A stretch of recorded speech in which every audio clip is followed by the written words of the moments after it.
whoever decides they want to share, have at it. We are live.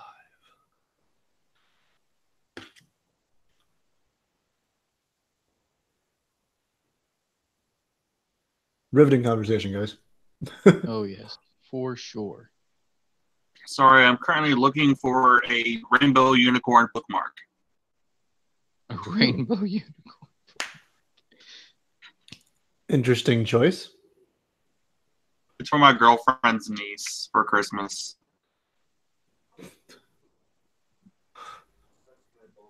It's for her mace? Niece. Oh. I thought it was like a mace too.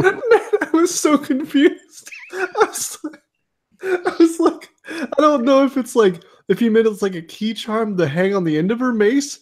And I don't know why she has a mace, but that's badass as hell. And I was like, I guess he could mean like spray mace, but it's still kind of weird that your spray mace is coated with rainbows and unicorns. But I mean, to each their own. Be super. Rainbows and unicorns makes the mace more deadly. Everyone knows that. Make the rapist, the last thing they see is rainbows and unicorns. Then they're blinded with glitter in their eyes. Oh God.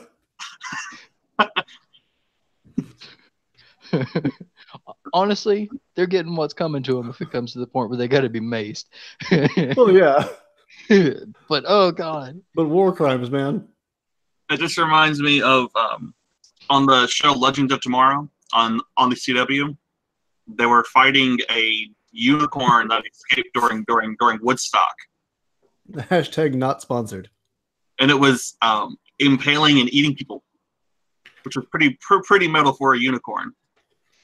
And they got it cornered, and it like barfed rainbows on them, and that's how it escaped. Pretty effective. And that, my kids, is what happens when you eat too many Skittles. Yes. And this episode got approved. Like this script got the green light for network TV. Yes. For a DC episode. By the end of the episode, they had to send the unicorn to hell with Constantine's help.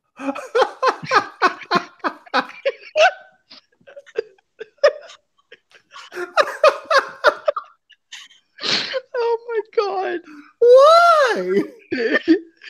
Because the unicorn was eating people. It was eating hippies. It was getting them high on its unicorn farts and then eating them.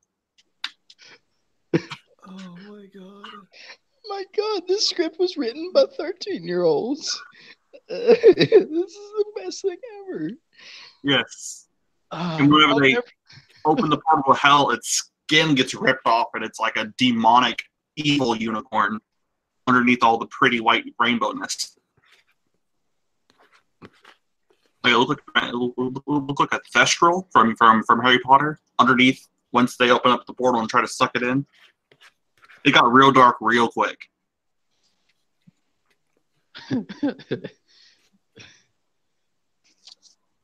Oh man, that's beautiful. Yeah, and it even ate the Atom's nipple.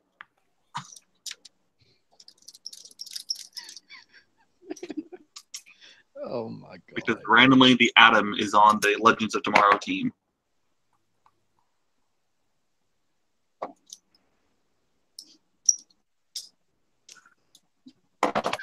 But so yeah, that was a thing that DC produced for network television. That's amazing. Yeah. Well, it's starting to recording off strong.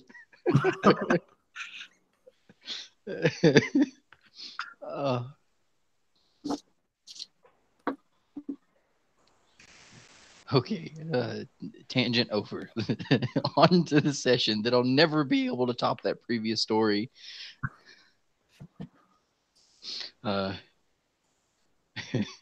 Okay, so night's rest. Akira took over the last watch. You guys wake up, and Akira's not there. His bedroll and everything are still there, but his weapons are not.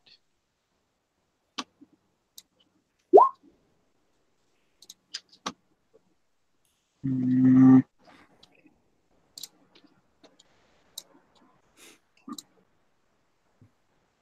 Put my spell list.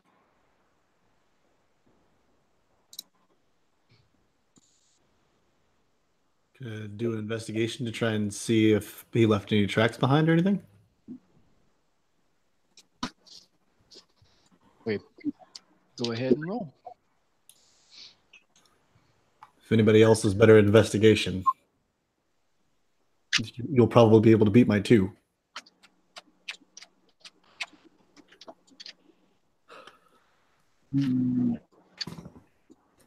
Hold on.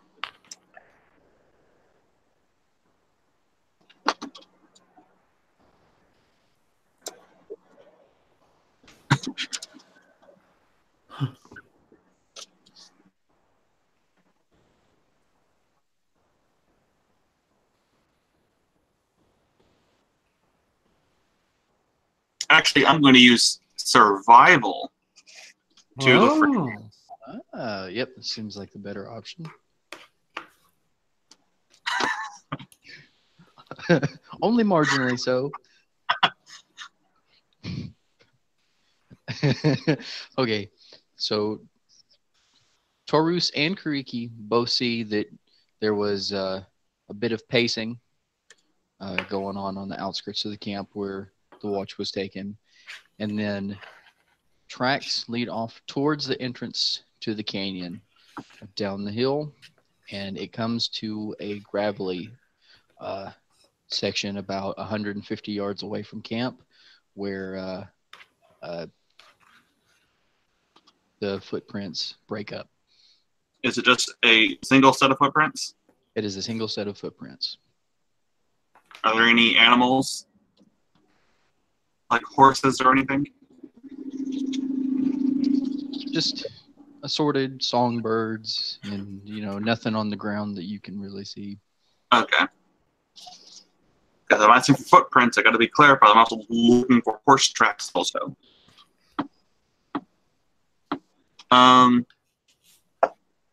It just like goes over a hill. The tracks.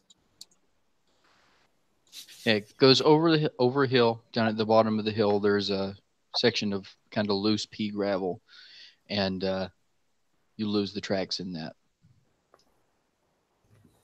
Is there any large trees around me?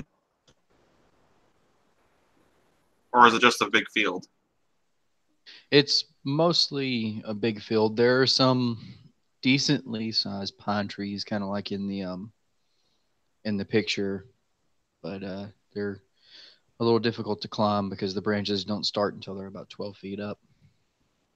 Well, good thing someone has a climb speed. True that. Yeah, so it goes towards the canyon, the footprints? Yes, towards the entrance to the canyon. Why would he wander into the canyon by himself? Tarus, did you scare him with fire again? I played the 5th.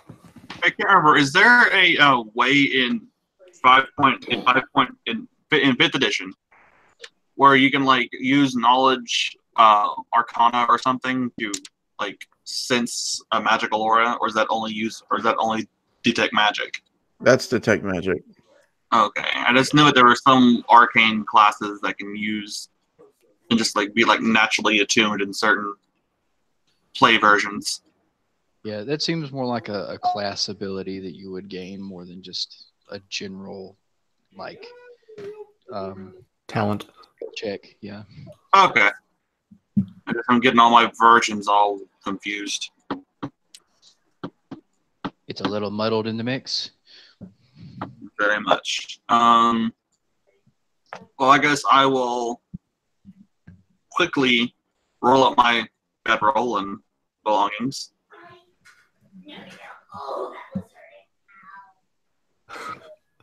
And I'm assuming while I'm doing this, everyone else is doing the same, and then I'm going to start walking in the direction to investigate.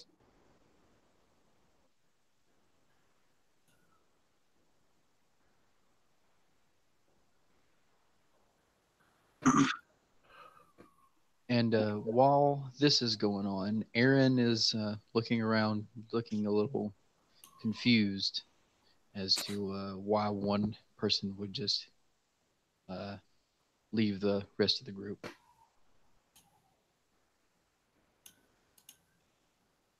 She hasn't said much of anything, though.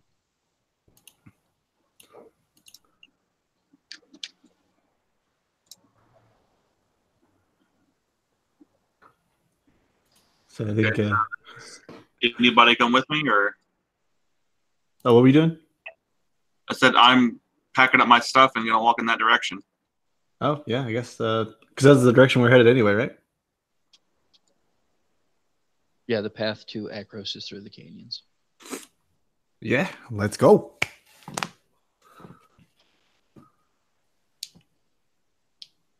Is anyone scooping up Akira's effects? What happened to Akira? I missed the week. No, he's not with the group. Oh, I thought he said that he grabbed his belongings. Oh, wait, I didn't. No, I didn't. Yeah, sure. I have the carrying capacity. I can carry it. Okay, cool. Assuming he doesn't have like cast iron pot in his bag. He's got mostly basic stuff. I mean, you can rummage through his pack if you want to. I'm not going to. Respect for the individual. It's not like he's dead. Exactly. If he was dead, I would totally dig through his crap. The stuff's no good to a corpse. Shuffle, shuffle. Exactly. That's D&D 101.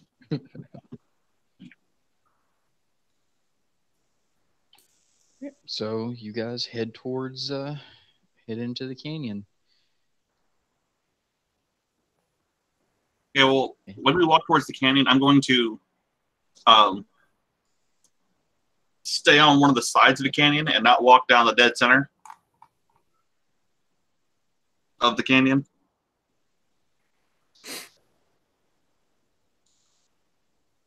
And Teresa's going to ask Erin if she knows any fun songs to sing while we walk.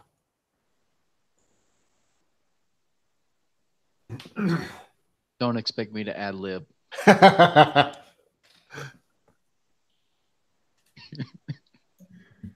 She says sure, and she teaches you a song. What song does she teach you? Ice, ice, baby. Ding, ding, ding, ding, ding, ding. I hate it. The song of her people.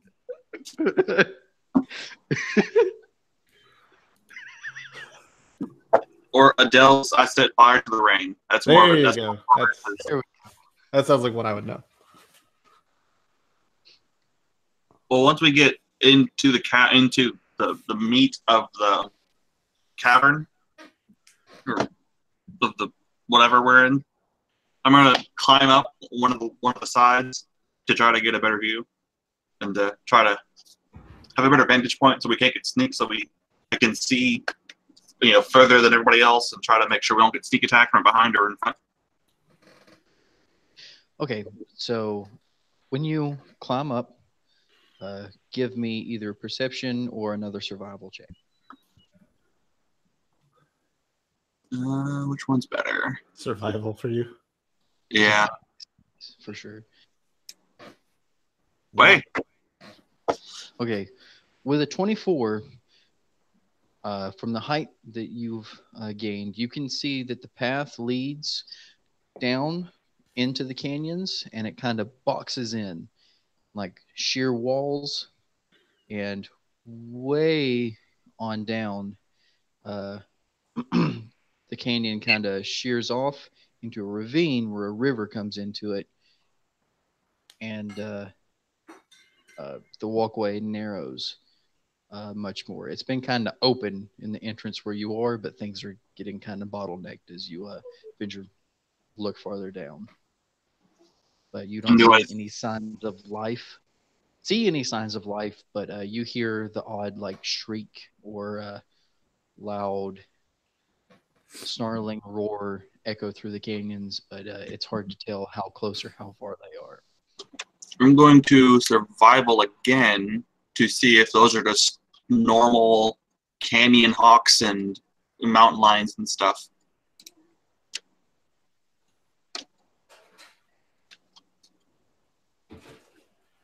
There are high-pitched shrieks that don't sound very familiar to you. I guess I'm not from this plane, so I figure mountain lions are mountain lions, regardless of where you are. Good. I will. What do you see with your special eyes? I will swiftly climb down towards the rest of the party and then tell them what I saw. Well, I mean, don't tell Claw that the canyon box is in. We'll never get him out of there. Yeah, it's kind of true. I'll just stay. Oh, that's a river. It's not a box.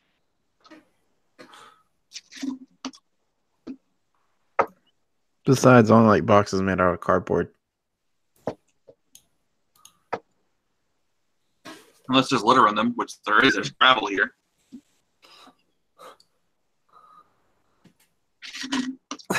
This whole place is one giant shitter. Yes. I'll tell the group that I don't see anything ahead of us, so he must have left way before we did, because he's pretty far ahead of us. We don't see it. But I never knew him as a climber, did I? It was never made apparent at any point. So I'm going to assume he's not, freebasing this and just going off to the left. So he's going to follow the path. And I guess we'll just keep walking, and I'll climb back up to get my perspective point and, be up there in pace with them down to the canyon.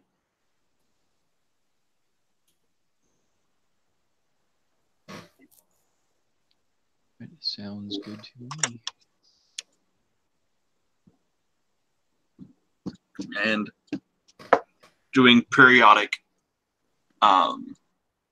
checks to see if I can see anybody or anything. With my passive perception of 14. Okay. So with Kariki up high, keeping a passive eye out for anything going on, you travel this way for 3 hours or so, and you've passed the roaring waterfall that drops down, and as you look over the edge, those of you walking, it's a sheer drop that goes hundreds and hundreds of yards. Like, it's a massive chasm.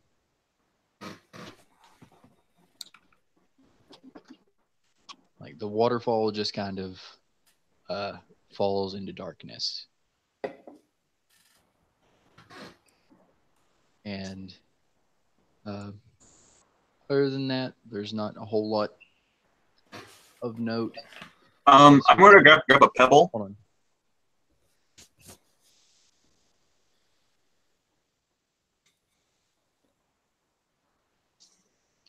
Holding on.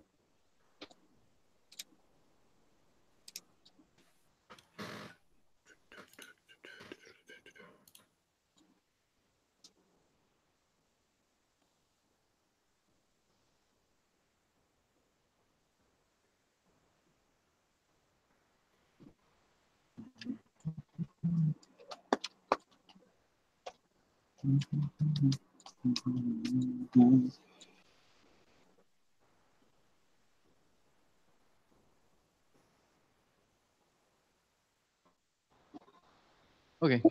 Just got a damage report on what happened when Danielle was napping downstairs.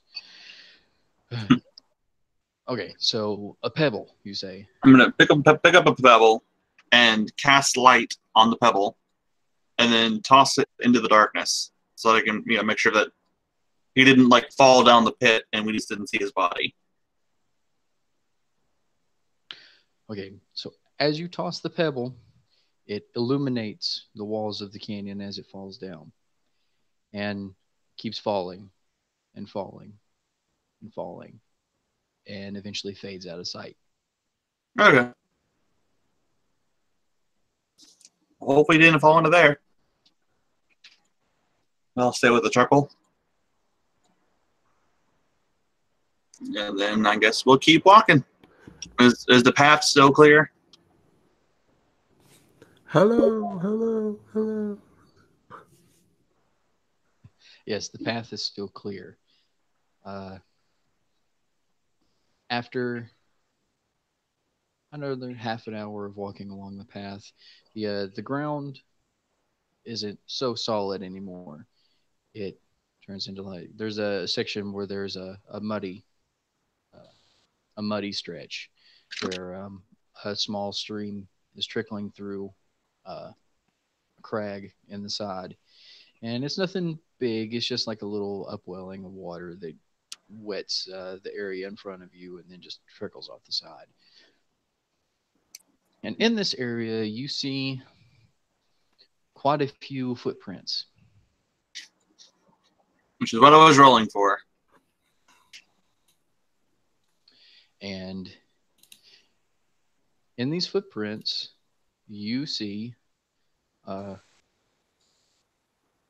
7 sets heading in the direction that you just came from. And they are about 2 days old. Okay. Anything fresher? Nothing fresher than that. How long were we asleep?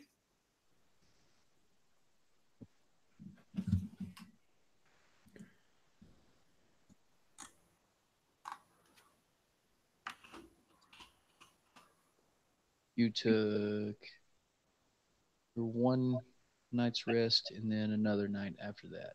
So this is the 2nd day since you encountered the other group.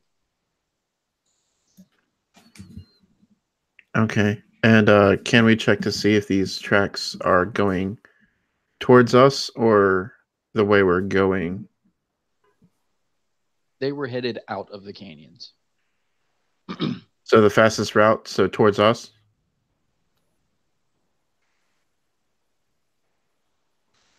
I'm not sure. Well, all of the footprints are faced the way you just came from.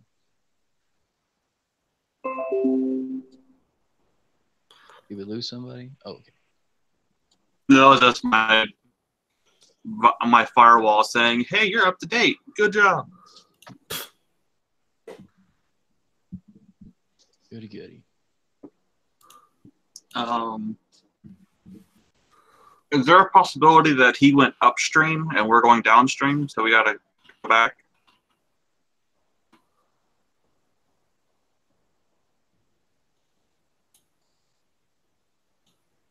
The river kind of falls like very roughly until it gets to the point where it's the big waterfall into the chasm. So he wouldn't really have been able to follow the river unless he was really good at climbing. Okay.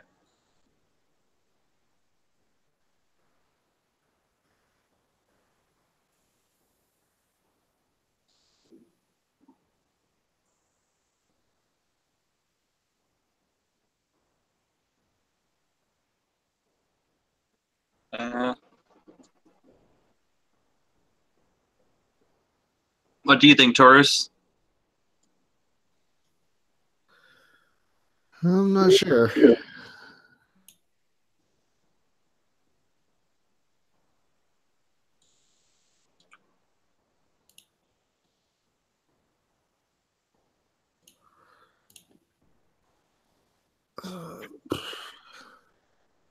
So we found these tracks. They were heading towards us. They're about 2 days old. We've been walking in this cavern for about a day, so whoever it was that left these tracks probably already missed us. Or didn't miss us in the case of Captain Douchebaggery and his merry band of zombie buttholes. Isn't that a Cannibal Corpse song? Probably.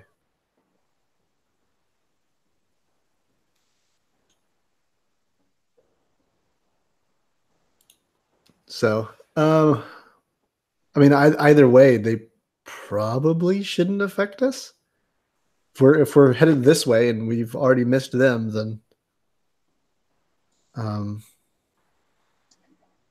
the only thing I can think of is if Akira went on ahead of us somewhere and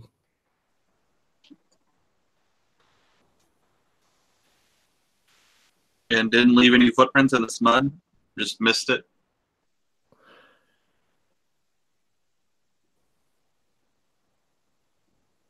I mean, has he been any kind of the survival-y type? Because he might have just walked in their footprints to go away.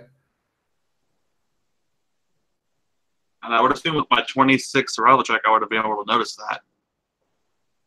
Yeah, probably. Not to metagame or anything, but I feel really good about my eyes today. Yeah, he's right. He would have noticed that. could he just walk around it? You know, the mud's, by the stream. Could he have gone on the side of the wall and avoided the mud entirely? Well, it's like a 30-foot stretch where it comes down, trickles down the path, expands out, and it's like a 30-foot mud hole. So it'd be a hell of a jump to get over that. Well, wish we had a wizard for this. Yeah, unless your boy knows levitation and he's holding out on you. Could I use insight, or would it be investigation? He is an arcane trickster. True. That's metagaming. Oh, he's a rogue with magic.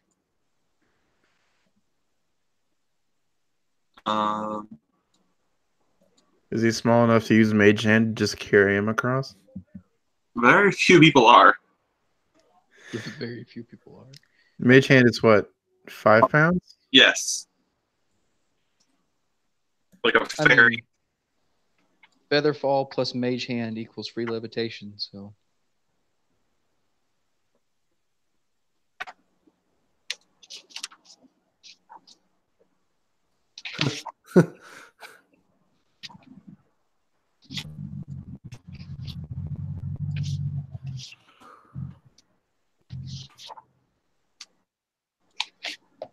So do we think maybe he might have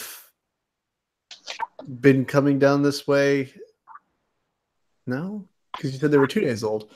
If they were like a day old, then I would think maybe like he was walking this way and got picked up by the people that are walking through here and maybe started walking with them. Yeah. But that would have been, the timing is off.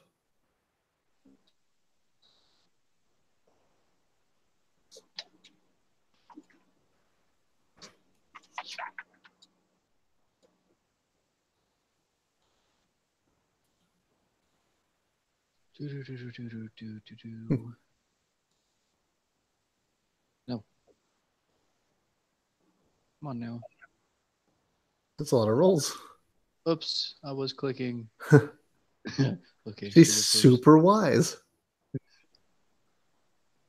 I didn't hear the bloop, so I assumed it wasn't working. Okay, ignore the second 2 rolls.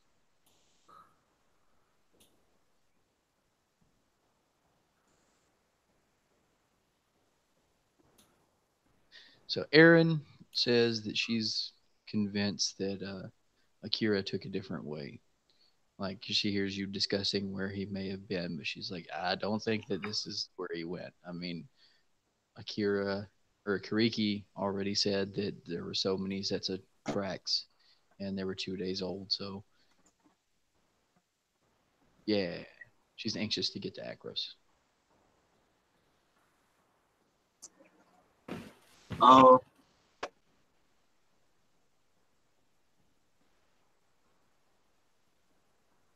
I mean, what are we thinking?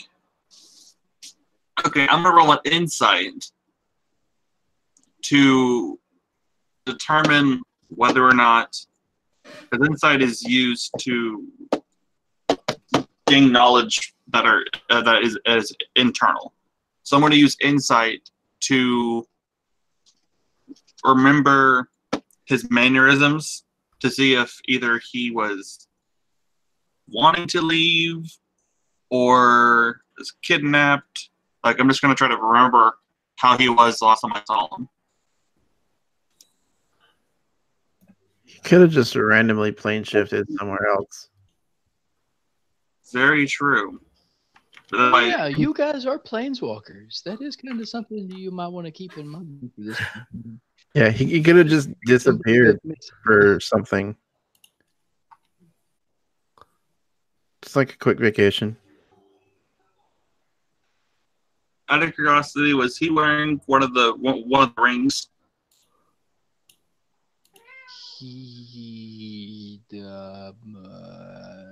I need to reference his character sheet to tell you yay or nay. I don't think so.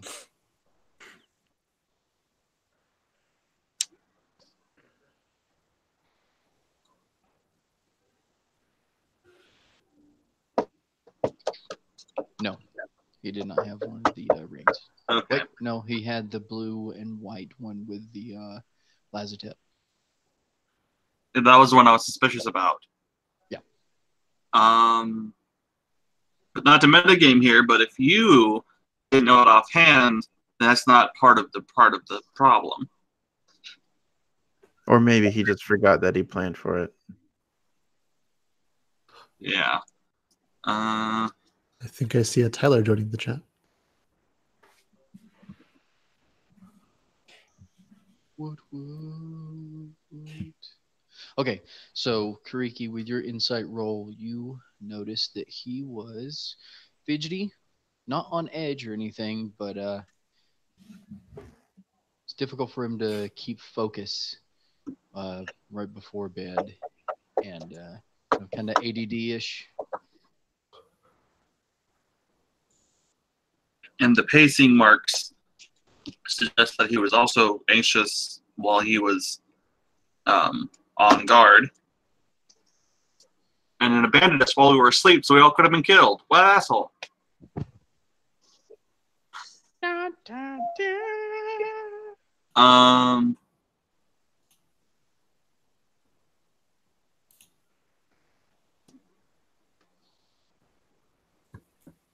don't know. This is.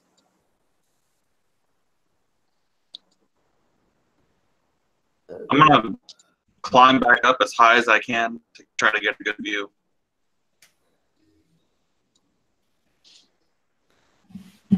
I say he just mind shifted.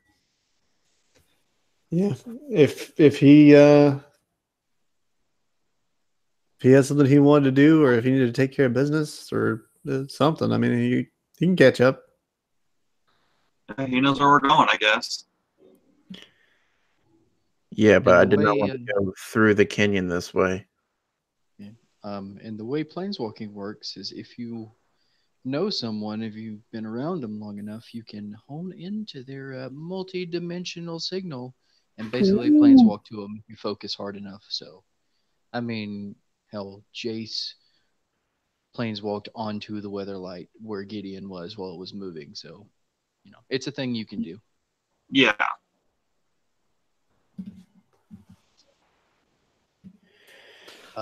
From your high vantage point. Wait a minute. If I can do that, then could I begin the planeswalking process and feel his location? You could do that, but I'm just kind of trying to explain why Sam's not here today. So we could go on this big adventure to be like, where's Sam be at? Oh, there's Sam be at. Okay. But, we're getting rid of him for a session. Okay. Normally, he needed to do on a different planet. Yeah. Way to subtly prevent us from going way off track, Lucas. Hey, choo choo. Let's go to Innistrad for a while. Oh no. That's the thing about a Planeswalker campaign. I'm terrified of you guys. See, I think we're too nice to just hop planes of existence willy nilly. Akira wasn't. I mean, we're here for a reason. That's why I'm not planeswalking. Because I'm still new at the planeswalking thing, and I don't know if I can get back as easily as I got here. I'm not gonna lie, I've thought about it, but I didn't want to be that guy. Talk about splitting the party. Everyone's on different dimensional planes. Oh, yay. How am I going to tie this campaign back together? You know what? Somebody else take the reins. Okay. So, anyway, you rolled perception because you're climbing to get another vantage point.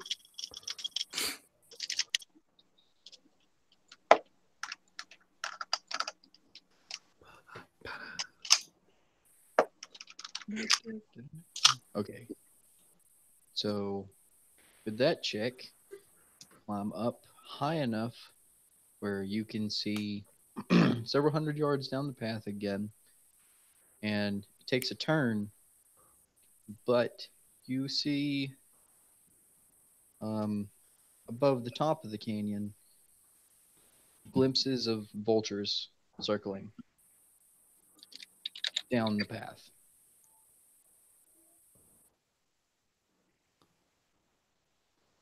That's never a good thing. But I will tell them that there are vultures ahead. So be ready for a gruesome sight. I know it's on the menu, boys. Therese is going to look at you and be like, wait, do you eat dead things? I've been known from time to time to play with my food. Gross. And Aaron's just gonna look at Tarus and be like, "If we eat meat, don't we all eat dead things?" Got him still bloody and fresh.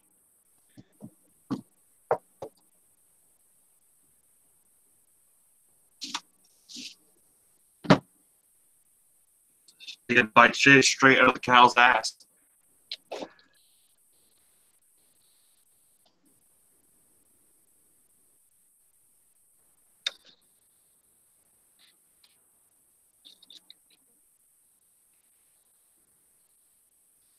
So you guys gonna keep playing in the mud hole, or are you gonna move on? We're I'm gonna keep going. headed to see what that dead thing is Yay, dead things.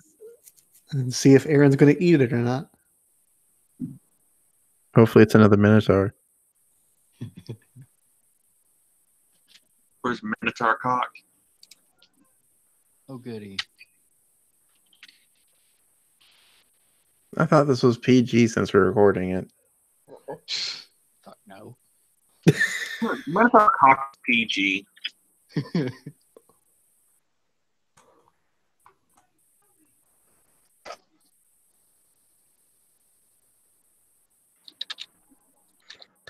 All right, so Yeah, moving on to try and find this dead thing. let's trudge. Trudge. Yes, trudge.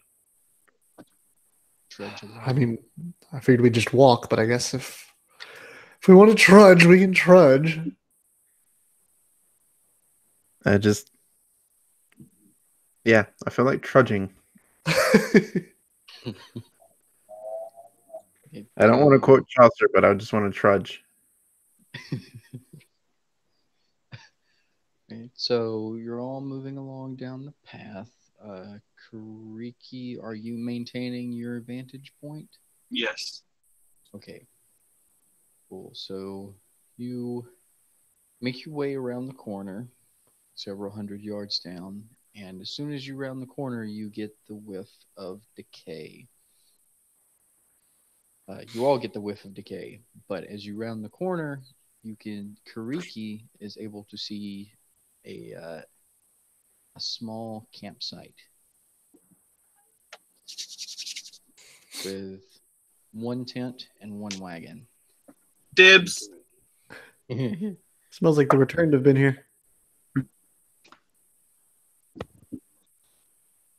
Yeah. And beer back.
Oh my god, he is so fucking excited about cheesecake.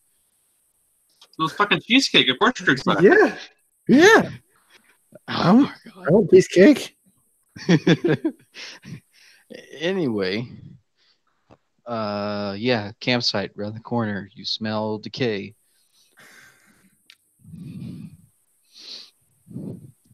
Are there corpses I see? You do not see corpses from this far away. A it's a fair distance. You can like kind of make out the tent and the wagon, and yeah, that's about it. There's a little bit of brush around.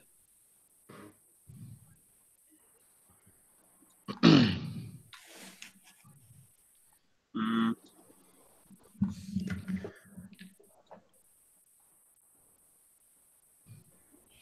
Well, I guess let's go take a look, see what we can loot. I mean, find.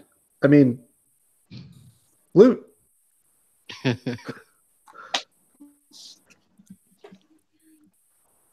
What's that awful stench?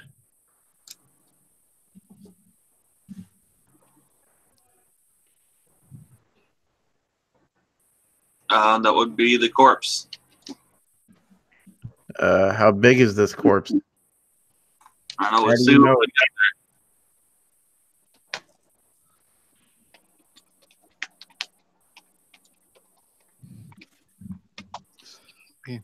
So you're approaching the campsite? correct. Okay. Boop. Roll initiative.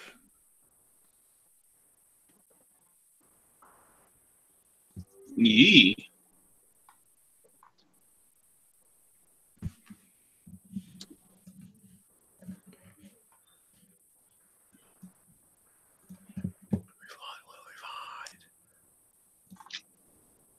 Okay. So come up to the campsite, and the path kind of widens out as to what you can see, and there's actual soil here. So apparently these travelers decided to make camp in a place that's not so hard and rocky. So there's a little bit of foliage going around. And yeah, I can't select my token. I got to do a thing.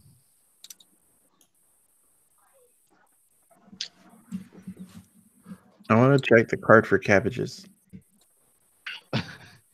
My cabbages. You're probably going to have to drag your token over yourself because I forget how to do this.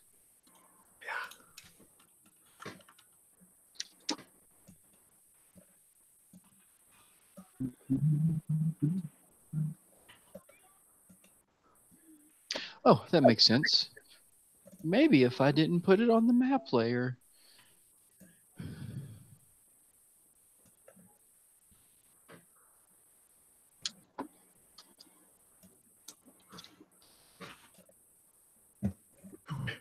Where did everyone else go? There they are. So as you approach, the vultures that had already touched down take off and begin to circle again.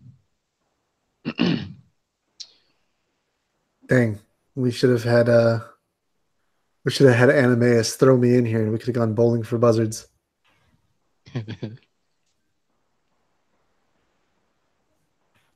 Solid. So, as come up, you see 5 corpses. 2 men, 3 women, and the 2 in the sleeping bags appear to have been killed in their sleep. And as Erin comes up, she is holding her nose and she's averting her eyes. She doesn't want to have anything to do with it. She's just kind of course. milling around the park.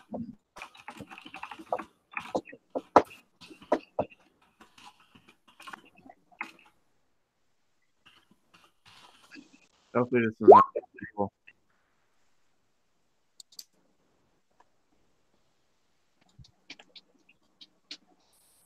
They are dead. Rigor mortis has set in. They've been dead for a little bit.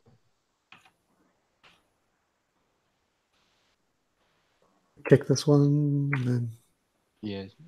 this one. Okay, so roll me some perception while you're over there, Tarus. Perception.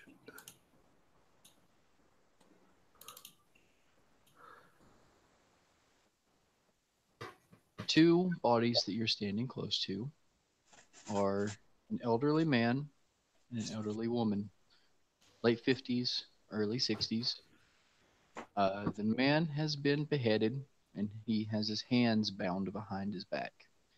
And the woman also has her hands bound behind her back and she's crumpled over backwards with her throat slit. And you can deduce that the woman was forced to watch the man be beheaded. Awesome. This is pretty metal.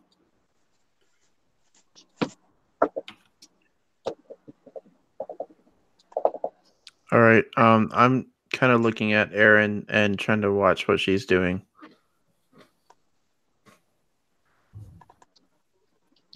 Because I'm not sure if this is her family or not. Yeah, she's not looked at any of the bodies yet. She's just kind of letting you guys investigate.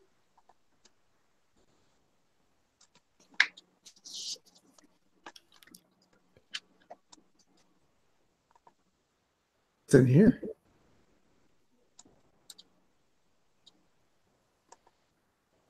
Hey, in the tent, there is one woman who is middle-aged, 30s, mid-30s, has a little bit of silver jewelry on her.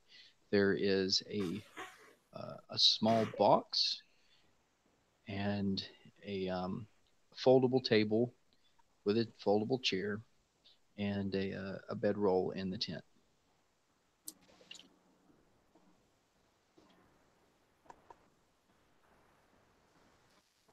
What's in the box? What's in the box? In the box, you find some moderately nice clothes, toiletries, just basically a traveling kit for someone who's better off. Yeah, a couple of extra pairs of shoes. Not much of anything super valuable or important.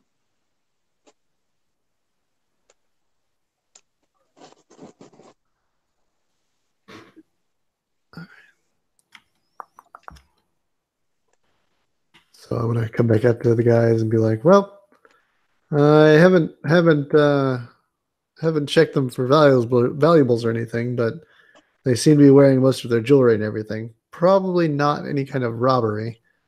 And it definitely looks like the people here were killed with some sort of Sadistic intent.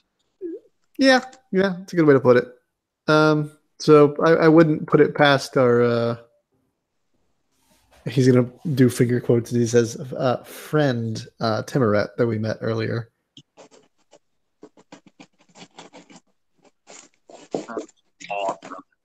Awesome. What's in the boxes? Clothes and traveling stuff. Oh, these boxes. Yeah. Okay. So in those boxes, you find more sets of clothes, shoes, some some personal effects. More along the same lines. Some food, a little bit of food. There are two main things of note. There is a bottle, a small vial that has a viscous white liquid in it. Kind of looks like half curdled milk. And there is a piece of paper with a sketch, a rough sketch that looks very similar to someone who's in your party.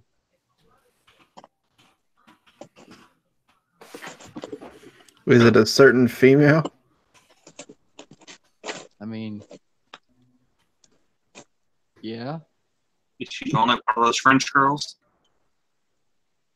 I'd say it's more like just a bust portrait. The portrait of her bust. I'm cool with that. So she wasn't a girl, like a French girl.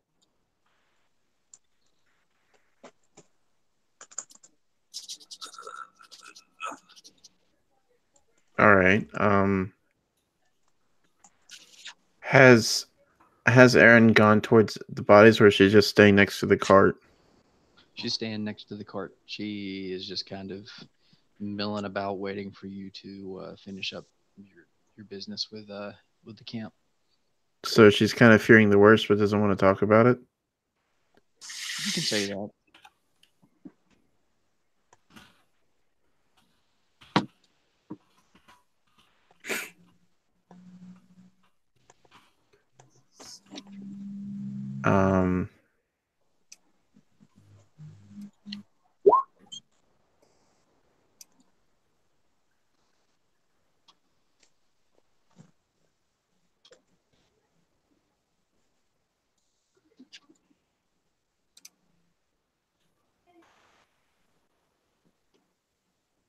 So what's in the cart?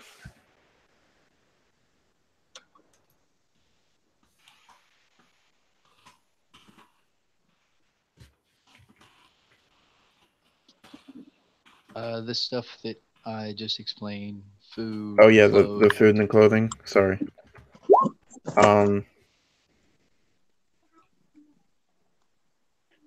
So yeah.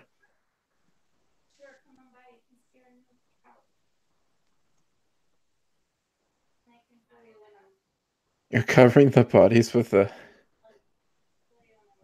sleeping bag? It's like covering a corpse with a blanket, except we don't have blankets. And All right.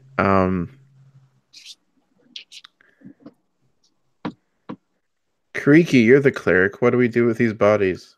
You should know. I mean, I would say burn them, but that's just me.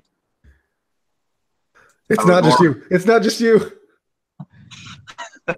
I would more refer to her, and she would know the wishes of her people.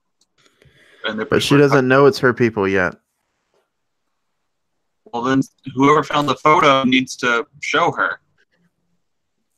All right, not it. Yeah, who went through the boxes? I guess I found the photo. Then it should be on you. Like, hey girl, this girl looks like you. Is this you? Hey, The girl has a name. This looks like your breasticles. So she's I got mean, her arms She crossed has in her to head. know. She's got her arms crossed in her head down, and she doesn't want to look for a second, and you can tell she is distraught. She is fighting tears, and she turns as you hold the picture out to her, and she just looks at it. And for a long moment, she slowly reaches. She slowly reaches for the paper and takes it in her hand shaking the whole time. Holds it, puts her other hand on the side, and pulls it close to her chest. And then she starts to sob. She doesn't say anything. She just weeps heavily. Mm, Way to go. Then she'll You made her cry, Sit- you monster. sit down and lean back against the wagon.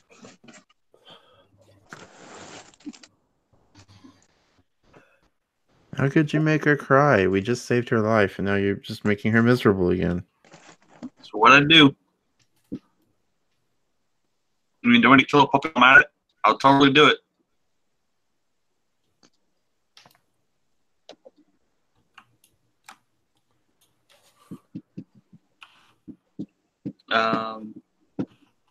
I will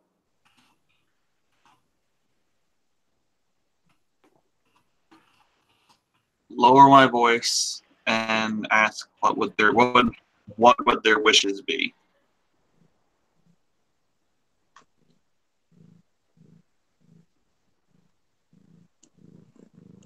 Purr. Where is this purring coming from? I was like, my cat's nowhere anywhere here. That's mine.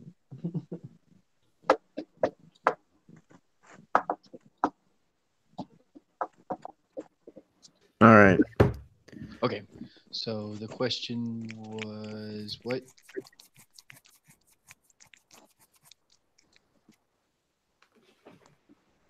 Oh, asking Erin what their wishes were. She doesn't acknowledge what you're saying. She's still clutching the picture and rocking, and it's just saying monsters.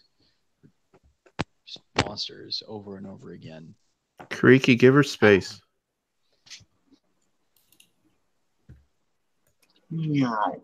She's obviously distraught. Give her some space. Told you I'm not that kind of cleric. Fine. I guess I'll perform the ceremony then. Well, I can perform the ceremony, but I'm not going to go with the grieving widow or whatever.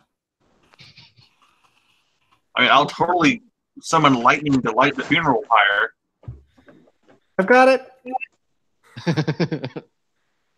It's not nearly as cool unless you use lightning to light the pyre.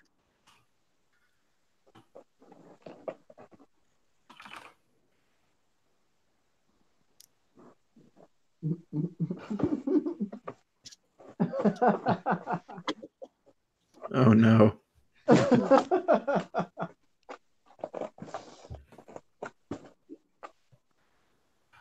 Oh man. Okay. So you guys are gathering everyone up for a funeral pyre? Yeah. I guess since we aren't told anything different.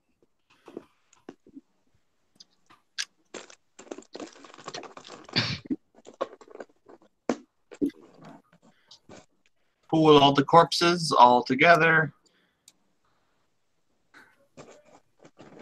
Grab some dry brush from over here.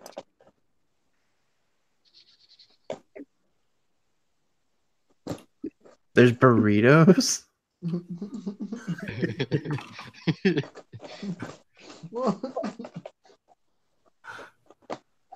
Oh wow.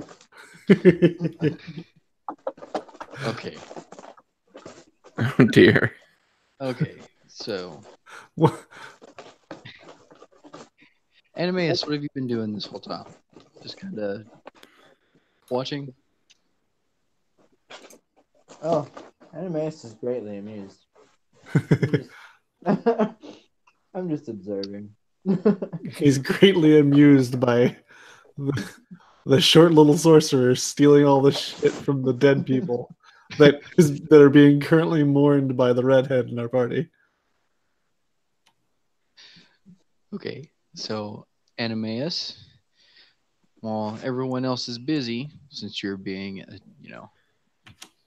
observant, you hear Aaron quietly say water.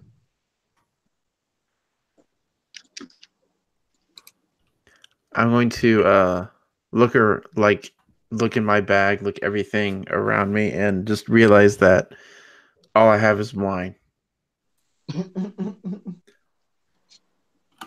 I have no water whatsoever. There's a stream right here next to us.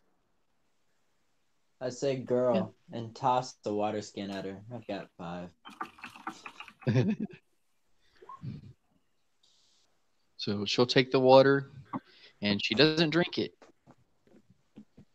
She's just looking at it for a second, like studying the water skin. And she'll start rocking again. Then all of a sudden, you hear her cry out, Erebos, I offer you my cup resignation. Sorry, you broke up there. What did you say to Erebos? A resignation? I offer you my cup in No. resignation. Bad kitty. No. She's an agent of Erebos? Or she's committing ritual suicide. Yeah, that's what it sounds like. She just yells it out into the open air. I don't know if that does anything, because I don't know this plane at all. I take a step back. A very, very large step back. Yeah, I don't. As soon as she starts to drink it, I'm gonna whack it out of her hands. Okay, so before she starts to drink it, it begins to glow. The water skin out of the top begins to glow purple slightly. And it gets cold where you're standing. Nobody else feels it, but you can feel the energy being sucked out of the area around the cart. Yeah, I'm whacking that sucker out of her hand. As you whack it out of her hand, it spills all over the ground, and the grass around immediately wilts and dies. And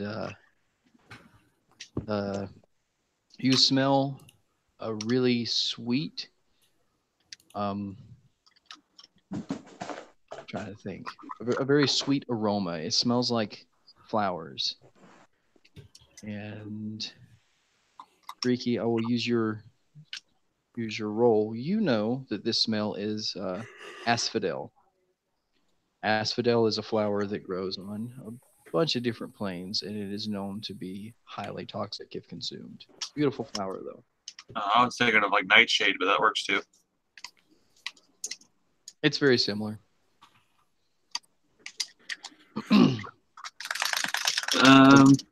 So as I whack it out of her hands, I'm just gonna look at her and just say, there are enough dead bodies around here right now. We don't need to add yours to the list. Stay strong. So she hasn't looked up at you. She's just been looking down even as you smack it out of her hands. And when she looks up, it's a look of sheer terror. Not, how could you take this from me? It's like, oh my God, what did you just do? Kind of look.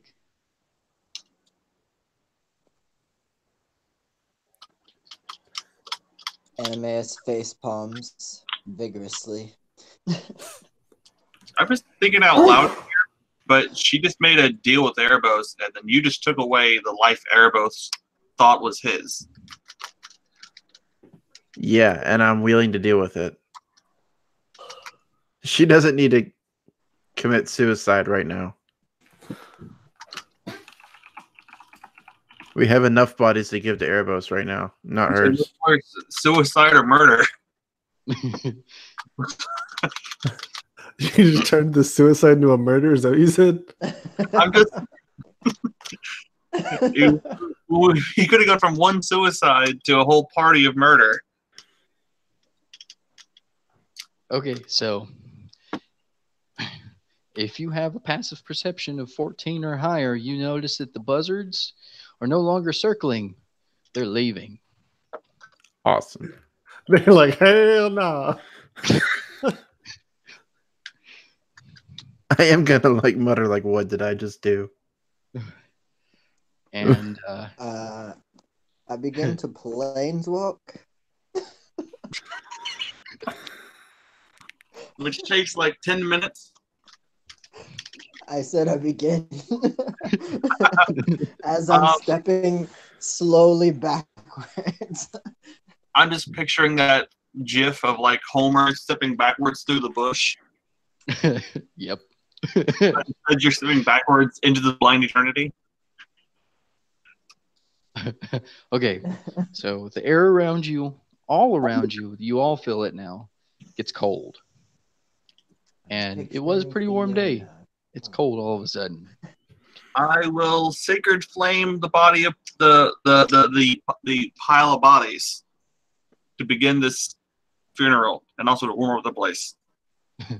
Okay. Yeah. And the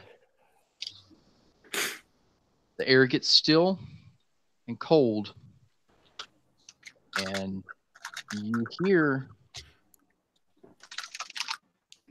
like kind of like wind moving through trees is the way it sounds, but like in a deeper register. So it's like an eerie wind through howl mixed with something that sounds similar to the chittering of teeth.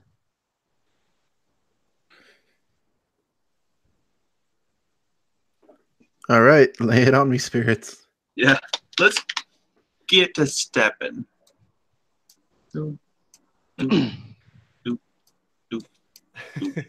By the time you get that far, there are 4 figures that are basically arms and heads in a floating black robe with wispy black smoke behind them.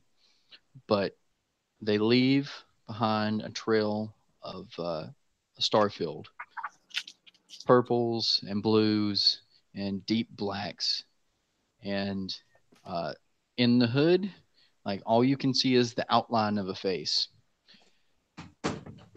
And they come down from the tops of the canyons to here, and up from the bottom of the canyon to the trail here, and here. This is when I start whispering to myself, oh shit. What did I do? Suicide or murder?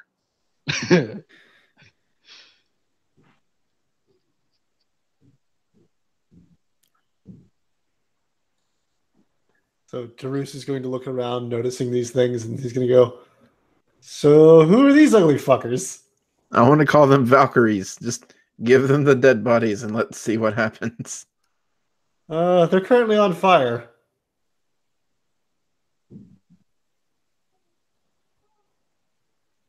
Maybe So- they're collecting. They begin to circle the campsite. I'm still gonna I'm gonna pull out my new awesome glaive and I'm going to ready my weapon just in case they decide to be aggressive. I'll speak to them, brandishing my holy symbol Be like, what brings you here? And in a deep, otherworldly voice, all four of them say simultaneously, I'm not going to try to voice act because there's no way I can do this, but one of you has tried to take something that was mine. The girl offered herself to me, and you attempt to take her from me? So Tarus is going to kind of walk close to one of these and go, "Oh, is that Erebos in there? What's up, buddy?" So we need to have a conversation about our boy Timoret and why the fuck you didn't take him the 4 times we tried to send him to you.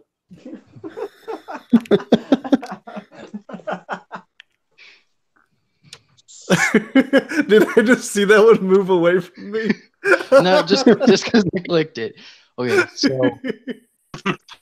as you finish away from you, before you finish you, it moves through you.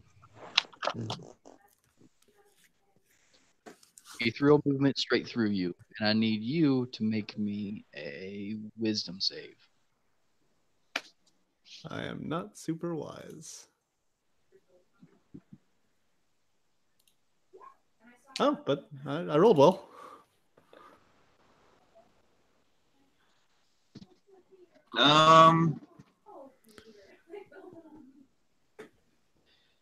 Even with that, you are racked with just feelings of sorrow. Memories of people who you've lost, mistakes that you've made through your life that led you to where you were. Just an overwhelming feeling of helplessness. So the shame monster? The shame monster.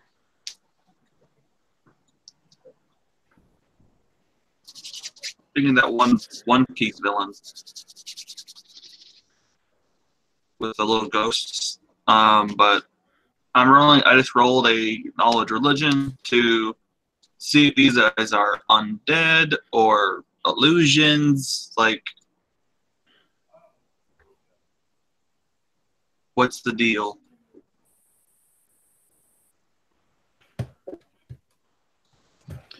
They seem closer to undead than anything you know, but they almost feel not demonic, but celestial.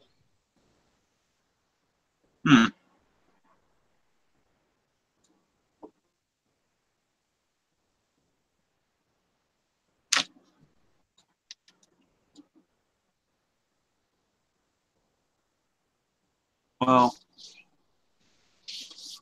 I feel like we're fucked.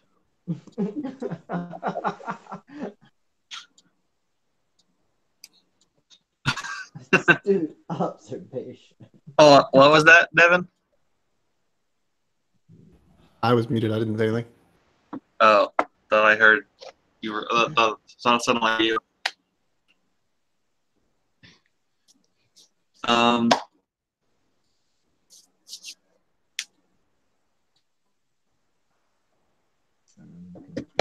To planeswalk to Bjorn. I felt like you knew I was going to try to save her. You planned for this. I played to 5th.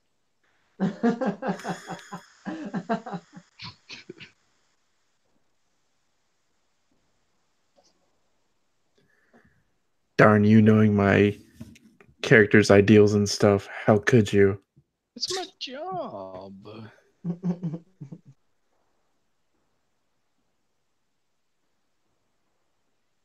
So I forgot the description of these. Are these undead? Undead celestial, if that makes any sense. Yeah, it makes sense. So they're not exactly incorporeal, but they're close. Yeah. I mean, one just moved through Taurus. All right. We're rolling initiative now? No, I just did in case he asked for it. Crit head in that direction. But I say we mean no harm, and she meant no intent. I wish that I could use that crit for something else.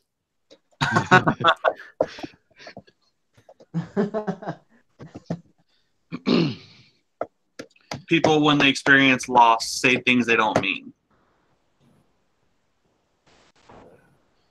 Right, so they continue circling, and in unison they say, if she didn't mean it, she wouldn't have called out to me. She offered herself to me, knowing well what that meant. And then one darts up to her. And at that moment, I am going to try to attack the one that just darts up to her.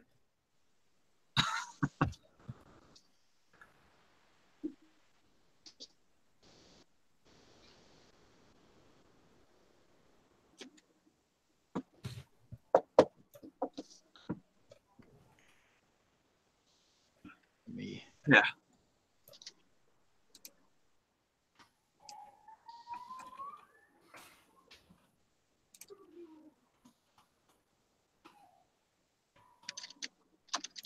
You okay, babe?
I definitely second what Teresa said.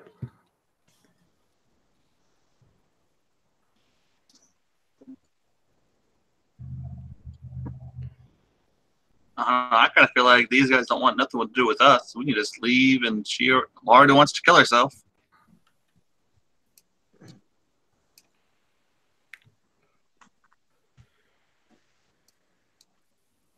No sense in all of us dying. I don't think Claw will leave, but we can always just leave him. It'll be fine. I can roll up a new character, sure.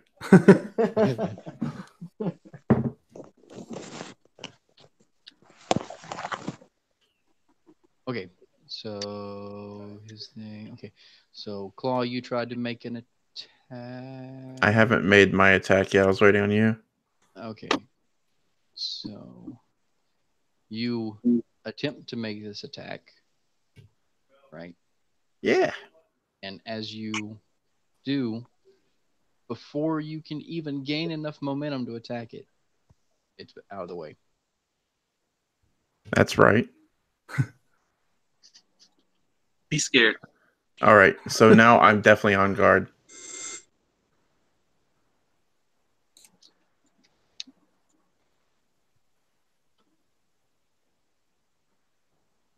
So they kind of converge in a little bit and all stop moving. And they say, to resist me is to join me in my suffering. Would you like to continue living, or would you like to join me in the underworld, in my kingdom of sorrow? And as they all say, join me in my kingdom of sorrow, all four of them lock gazes on Animaeus. Oh, that's fun.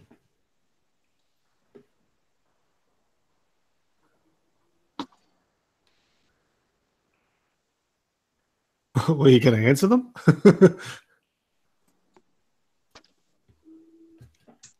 You know, I was really hoping you wouldn't see me here, man.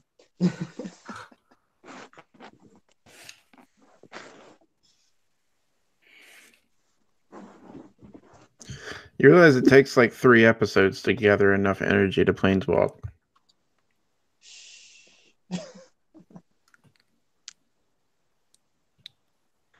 It doesn't take that long. It's 3 minutes. That's 30 turns. Exactly.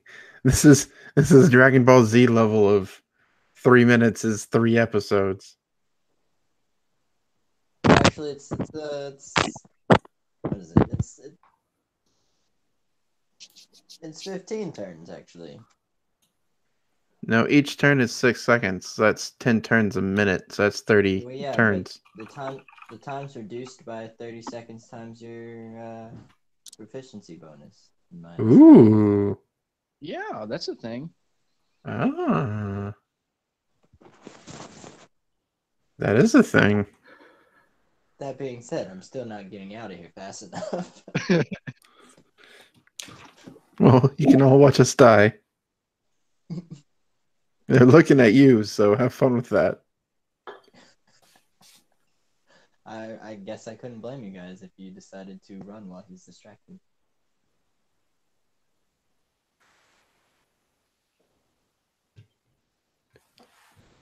And I really want to set fire to them. They're pissing me off. But yeah, but out loud, I say, sorry to disappoint you, but I am never returning to your realm. Returning. Not not unless I'm coming to reclaim what is mine. Continues to try to. Oh, go on. Mm-hmm. Do I hear some backstory being divulged? What? It is There's very no solid. storytelling in this game. You guys are crazy. I'll be right back. I gotta go get a 3-year-old out of the bathtub.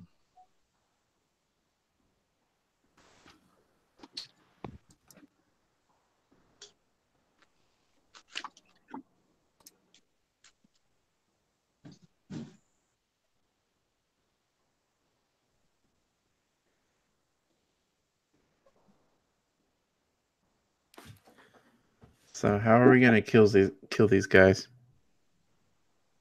The I'm same still way we planning kill on everything leaving else, you all, Pinky. actually. Well, With brute force and fire?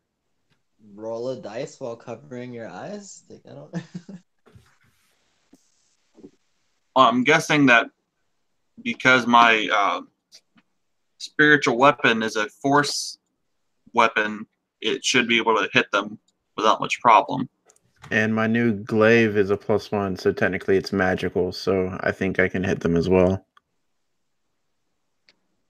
And fire. Is fire. Gonna singe their coat. I'm gonna give them a piping hot enema. If we could have had one more level, Piping. God damn it. Stunning strikes would have been very useful right now.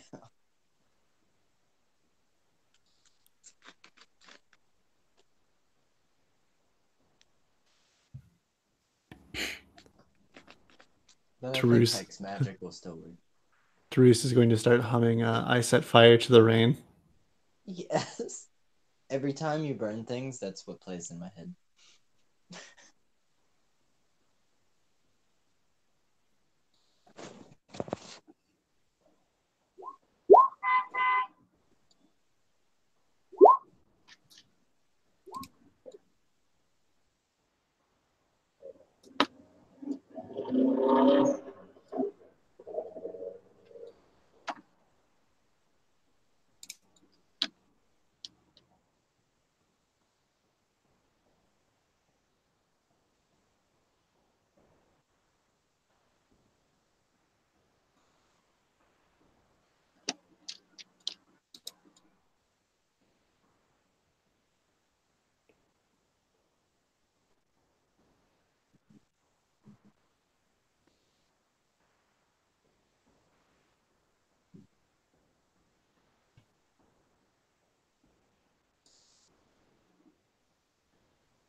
So what? Like your school of magic just decided that there's nothing that can't be fixed by burning it to ashes?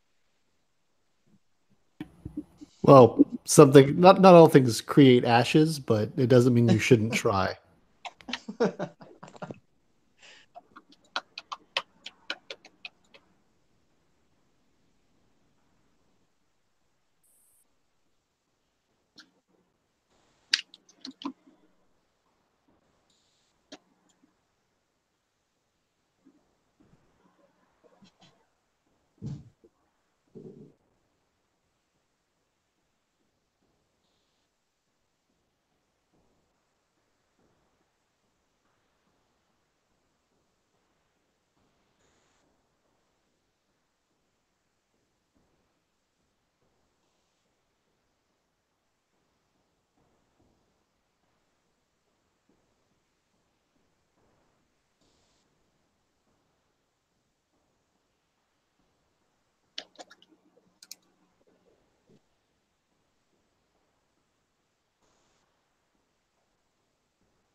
I'm back.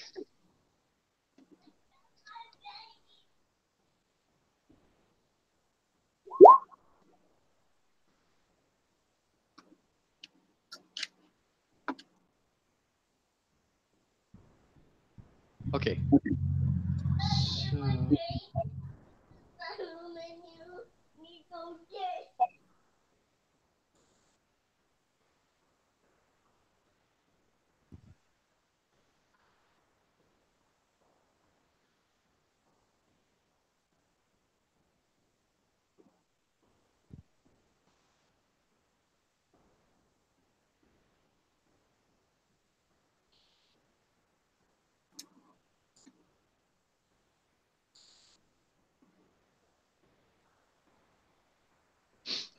So, okay.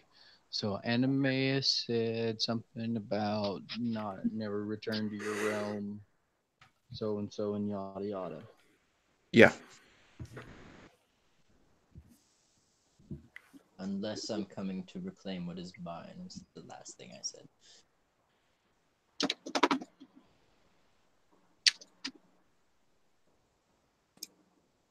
Okay.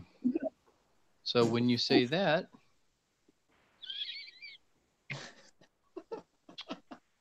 Remember, I'm very far away from these guys. oh yeah, yeah. You don't know how fast these guys are. Blink of an eye fast. And then they're circling. So don't blink, don't look away, don't even blink for a second.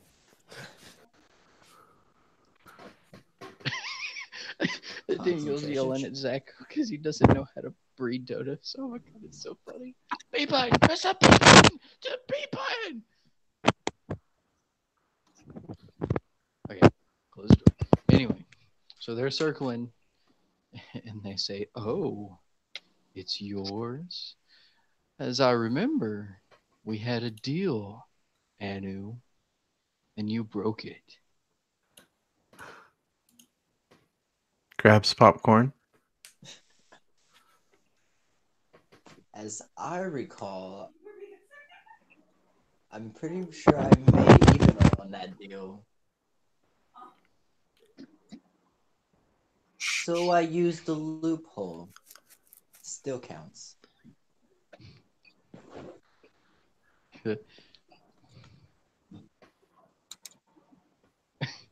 And they all four like throw their heads back and cackle, and you can see like Nick's infused teeth in the in the silhouettes, and they say, "Oh, so you fancy yourself the likes of Phoenix, a trickster, thinking you can outsmart me? Don't ever say never, Anu. never is much longer than you can fathom. Time is an illusion anyway. Even your kind decay eventually.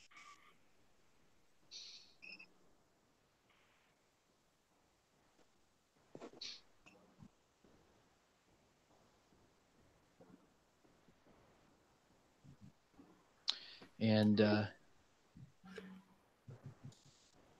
you know, as you say that, they stop hovering and grin. Again, you see the teeth through the silhouette, and they split. All four of them diverge and multiply.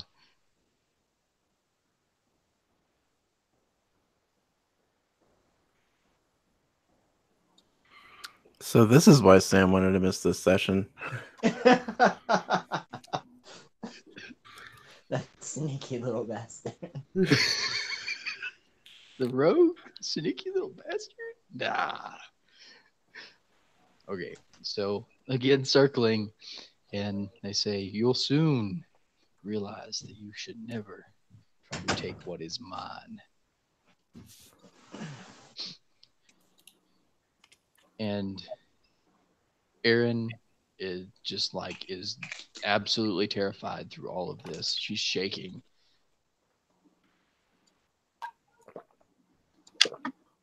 And so Taurus, what you gonna do? So Therese is going to walk in and start standing in between them and Aaron. And he's just going to sit there and just kind of like hold up a hand and have the fire start coming out of his palm. And just be like, so I gave you guys an ultimatum, and I haven't had a response yet. I don't like being ignored.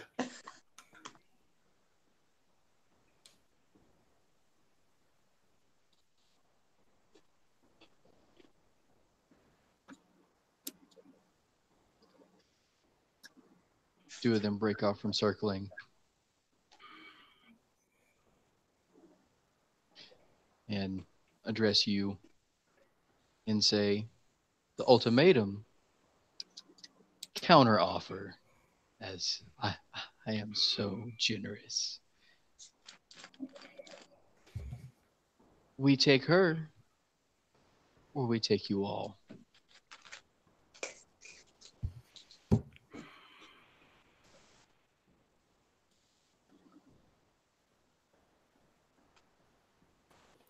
I'm going to look back at Claw and see if he is This is gonna end badly. how he is looking. Like, do you look like you're on the protect Aaron plan or what? I am still on my toes with my glaive pointed towards any one of these 9 or 8 shades, and yeah, I'm still on the protect Aaron plan. Okay. Yeah. So I think at this point, Terus is gonna be like, a very generous offer.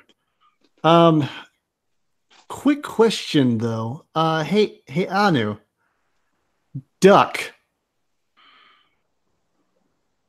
And I am going to just start just fire.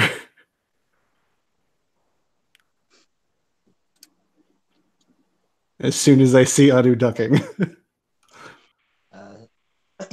Dodge.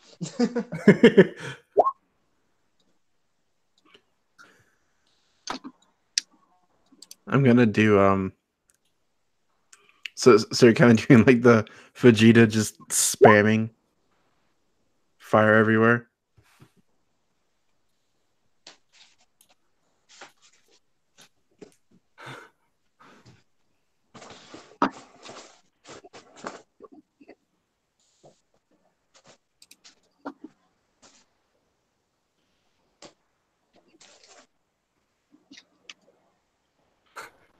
Piss off, ghosts.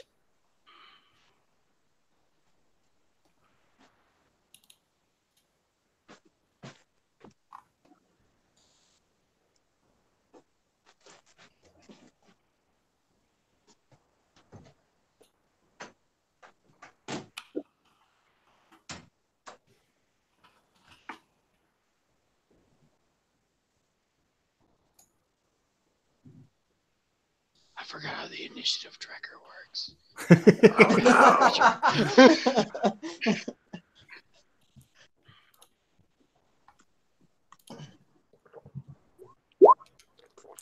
Oh no.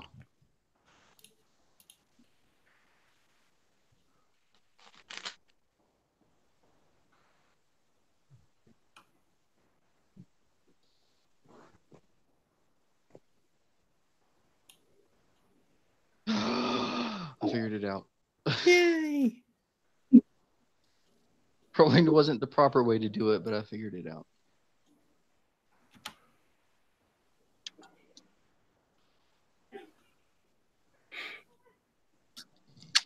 Okay, so we'll say first round is Taurus's attack. What is that? Some boiling hands. So who does that target? The two closest to you, or how far does it go? So I'm thinking That of. was a cone. Yeah, it's a 15-foot cone. Okay, so it'll hit these three. Okay.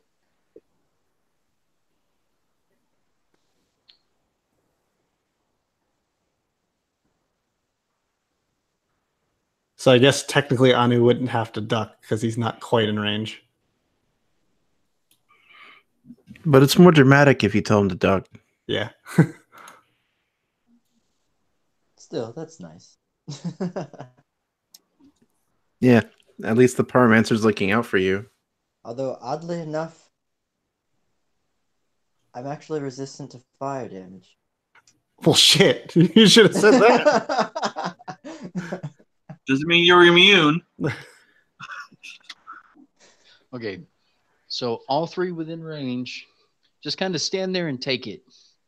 Like they make no attempt to move out of the way. And from what you can tell, it just kind of flutters their capes a little bit.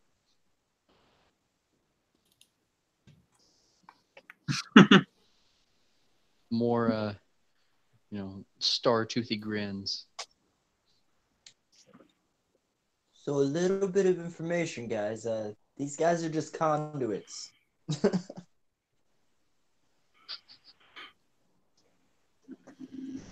As in they lack the ability to give any fucks.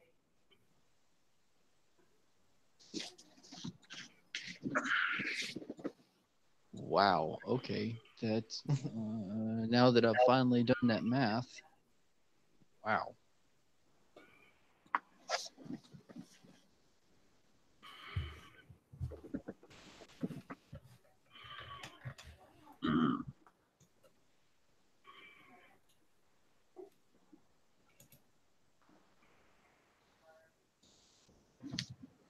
So they take no damage at all from the fire? It seems like it hasn't affected them much, if at all. Like, are their cloaks still unsinged? They are unsinged. And they weren't pushed back or anything, or even flinched? Nope. They just stood there and took it. Because normal undead flinch, right? Yes. I would assume so.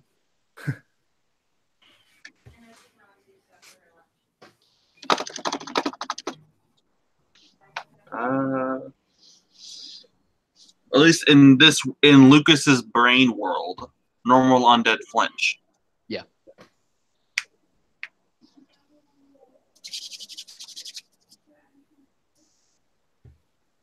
Okay. Anything from any of you before we proceed with normal initiative? Yeah. I want to cast Armor of Agathis on myself.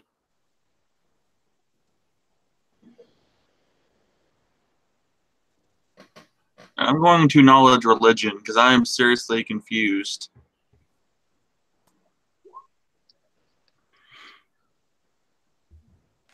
Okay. Well, what are you looking for? Like, are these things projections, or are they there? Are they bound to something in the area, supernatural style? You can tell that they are definitely a product of the gods because of their, star spangly banners of uh, robes. And from what you've garnered from the knowledge of the gods, that they had to have been produced by one of the gods in some way. So these are entities that are corporeal, like not necessarily projections of the gods, but it's like a part of them that they send out into the world, and they are there. They are a physical thing, but they are manifested in different ways. So they're basically children. They're little Jesuses that we have to kill?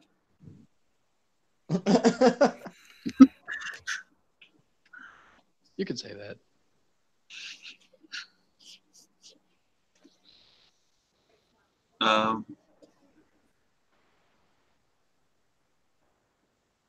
I'm going to close my eyes and think of what's your name, Ophara, the god who's helping us, Yeah, Ephora. and ask like under my breath, like, you got anything? Got any advice? I think he's trying to use inspiration. It sounds like he was trying to use inspiration. This is more like a prayer, but Yeah. sure. And then it rings off the hook and is like, please call back within regular business hours. I'm sorry, but you are out of service. Ifara is the god of the polis, and you're currently in a cavern. Please try again later.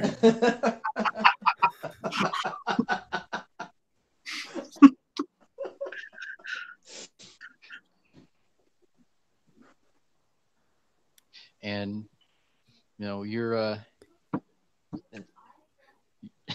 you reach out with your prayer, and you hear a voice in the back of your head, not of your own, and it says, "You have committed an act, or your friend has committed an act against the God of the dead. I have no stake in this matter. I cannot intervene." Okay. Well, fuck that.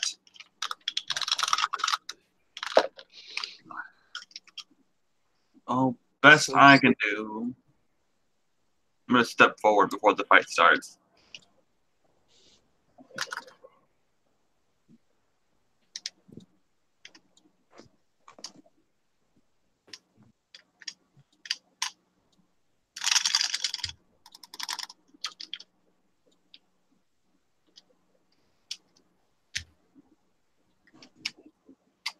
And as you pass, Aaron kind of steps in between you two, behind you, like in between the wagon and you two, and says, "This is my decision. You do not have to defend me. I called out for him. Do not put your lives on the line for me." It's too late. What's done is done. Actually, Yeah, this rodeo kind of already began. we haven't really done anything yet. Just let the girl go. Let go. Ancient words of wisdom. Let her go. Let her go to the underworld reaps of sorrow.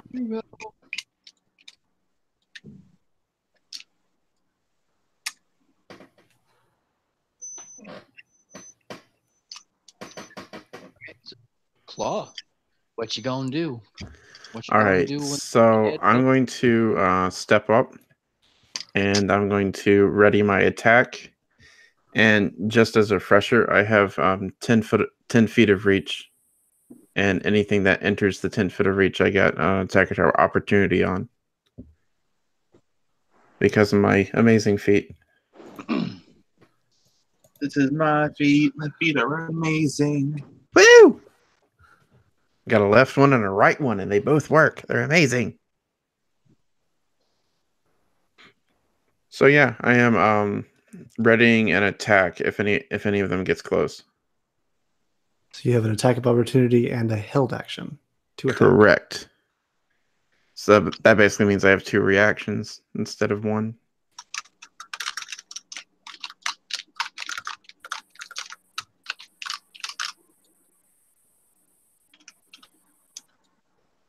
I don't know if it works like that, but I want it to. Can it work this time?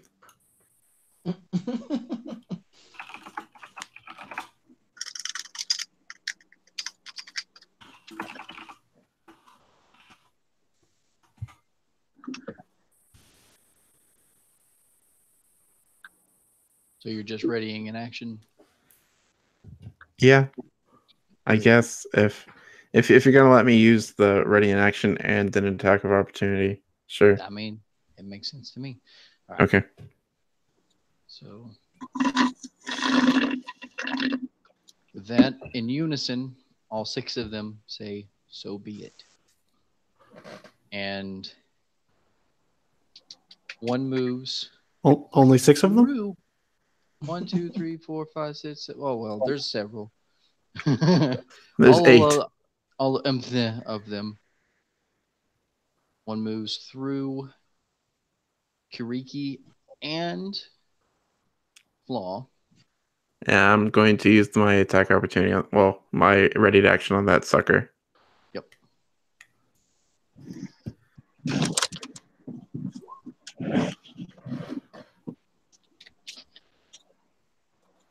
So you hit, and it doesn't feel like a solid hit. There is definite resistance, and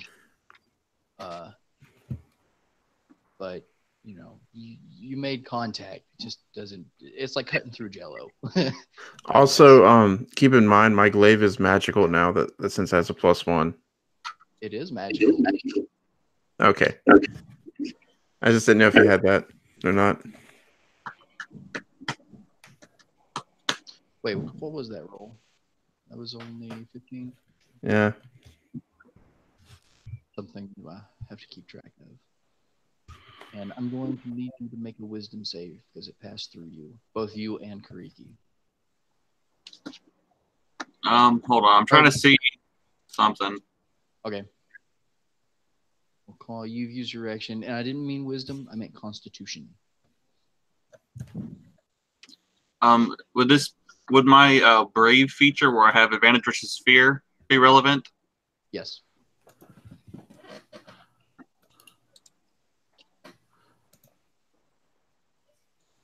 So it's a constitution check that I have advantage on? Yeah. Same thing. I also have the brave thing, so advantage on being frightened.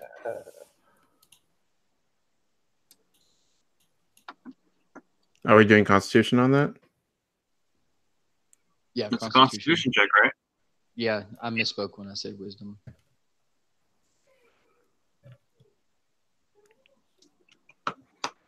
Okay, so you both gain 1 level of exhaustion. No, I have to look up rules for exhaustion. I've got them up already. Oh, that's gonna be tough. Well, if I remember correctly, 1 level of exhaustion isn't anything. It just stacks up and it gets real rough. No. 1 level, yeah. 1 level is pretty bad. 1 level is disadvantage on ability checks. Including attacks. It's not an ability check. No, it's not an ability check. Oh, okay.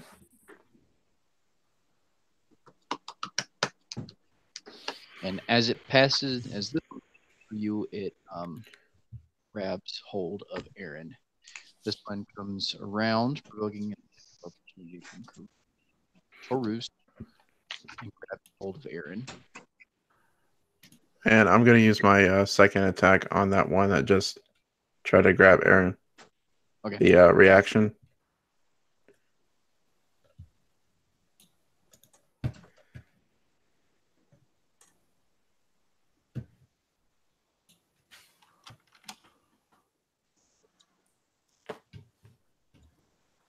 Okay, same thing. You can tell you made contact, but it doesn't feel. Oh, that's not what I wanted to do. It doesn't feel solid. You said I would also get an attack of opportunity? Yes. Nope. I don't do very well with stabby stab. Do I also get one? Yes, you would get one. On the one that passed through you and Claw.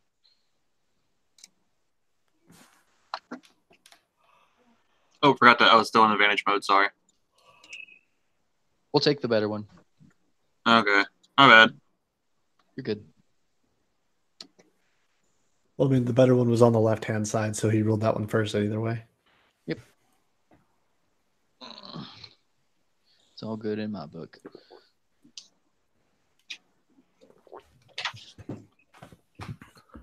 And then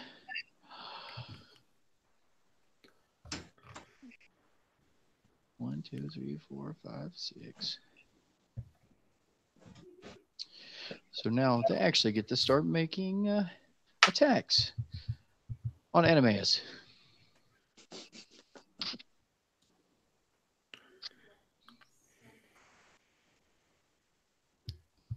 Good thing he's dodging.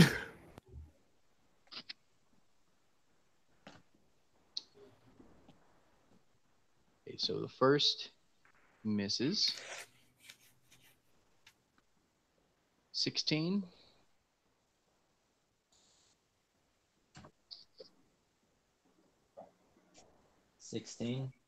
Yep.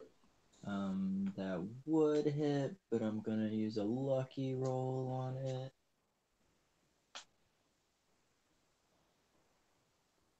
So regular D10. If he took the dodge action, they have disadvantage on all of these rolls. Oh yeah, I did do that to get out of the way that of your is true. fire, and then I didn't need to do that.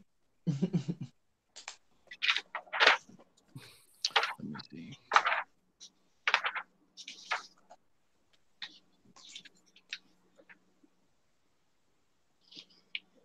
Yeah, until the start of his turn, any attack roll made against him has disadvantage, as long as he can see the attacker. And he can make any dexterity saving throw with advantage, losing this benefit if he is incapacitated or his speed drops to 0. Okay, so we'll say both of those are the second one rolls a 14, 17. Well, if both those first ones are for the first guy, then he rolled an 8 to attack. The next two would be for the second guy, who only rolled a 9. Yep, Since so it's that's a miss. disadvantage. And then the third one rolls 13. 16. That one probably hit. Okay, that one would hit, but I'm gonna use my lucky on that one.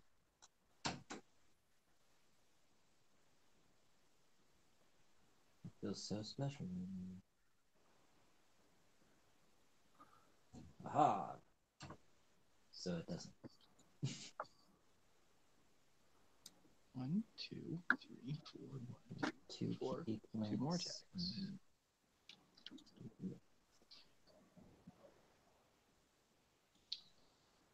13 misses, I would say, and a 17.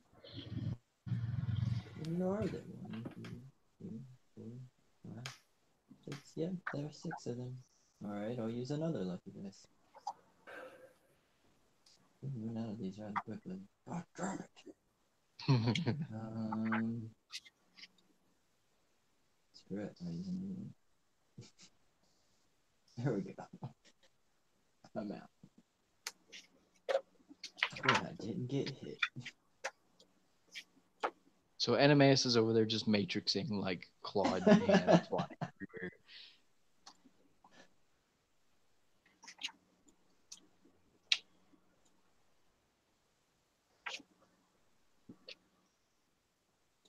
Can't touch this. Dun dun dun dun. Oh. Oh.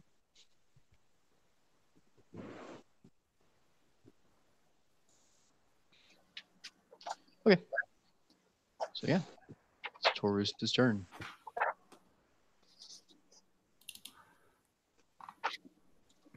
So Tarus is going to look at them and say, uh,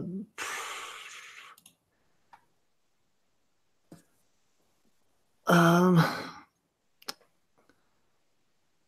he's probably going to say something like, you know, she does not belong to you. She did not drink of the cup, nor was it her cup to drink from to begin with. There was no deal made. She does not belong to you. And he's going You know, to. it was my cup.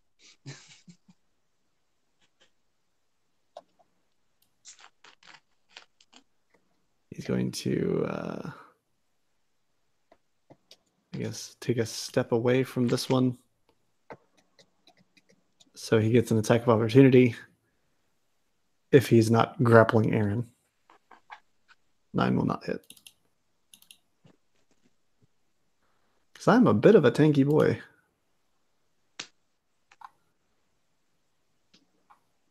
Although I don't think my armor class is represented right. Yeah, mine's not right either on my character sheet. Yeah, they updated the character sheet, so you have to fix it if you had something special.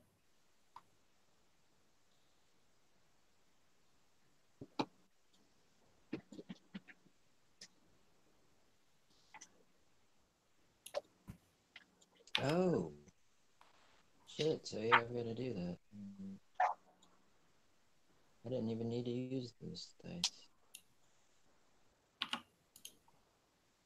Yeah, because my Draconic Resilience makes my unarmored AC 13 plus my Dex mod. My Dex mod's 3, so my base AC should be 16, and it was only representing as a 13. But yep.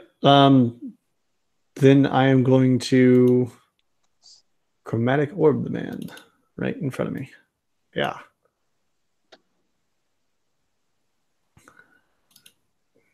So, take a slot down from that.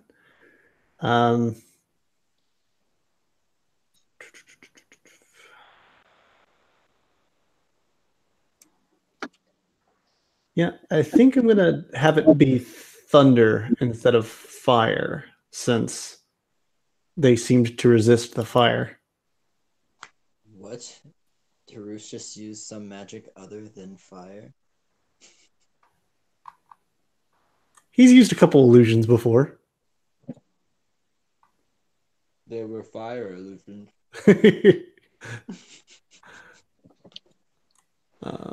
So yeah.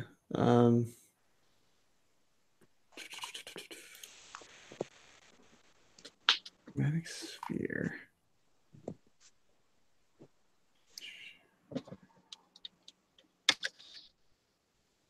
A ranged spell attack. So it is. It won't let me roll it. Output attack.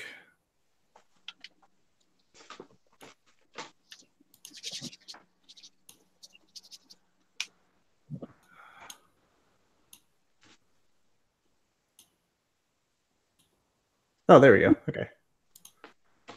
And it doesn't show damage, motherfucker. What is it? It's just 3d8s. Yeah. So select roll 3d8.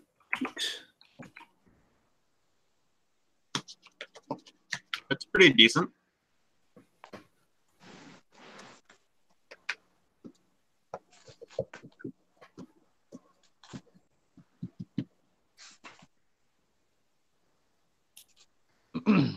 So you hit the thing square in the center mass, and it absorbs the brunt of the damage, and you can tell that it definitely made contact. It did some damage, but it's, you know, it doesn't seem like it's as much as it should have been. It just kind of absorbed the energy. So these things don't have resistance to fire and physical. They just have resistance, period. They got that DR. That's what she said. Hey, Zach. Um,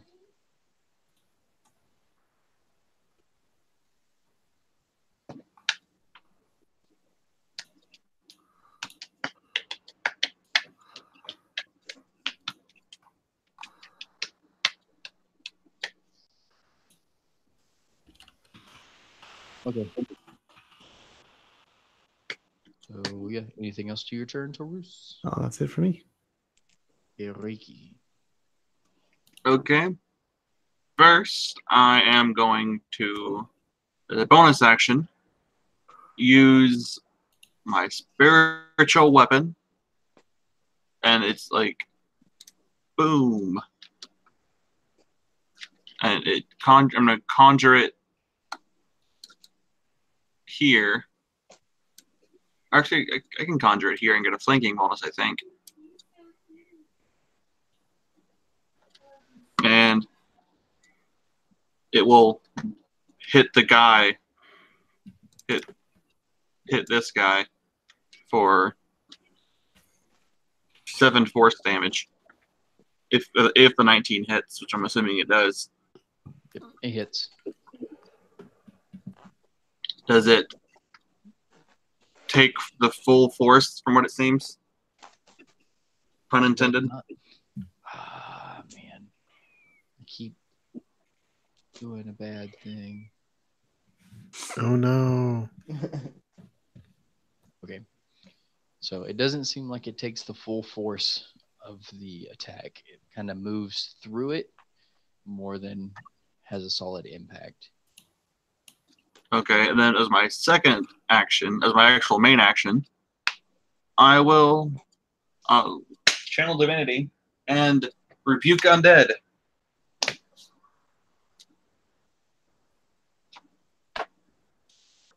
So they have to make a DC 15 will save, or they're rebuked.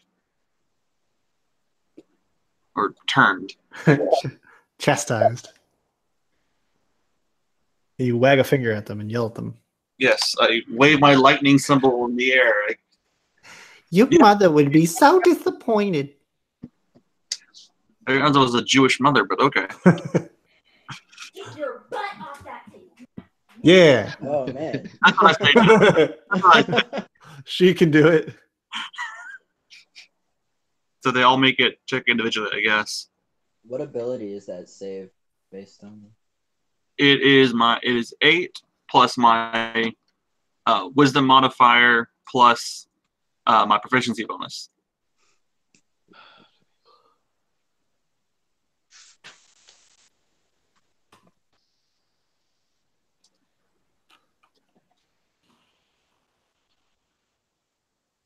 Okay, here we go. Okay, so what is the DC of that? I was reading. DC 15. 15.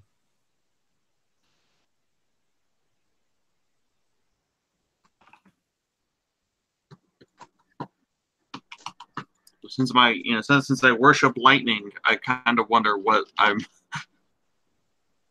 how that works. But okay. Or I worship the royal. The Royale with cheese? No, we've been through this.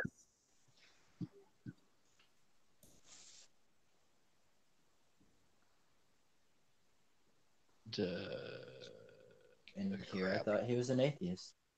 Okay, and what kind of save is that again? Sorry. It's a will save. We'll see.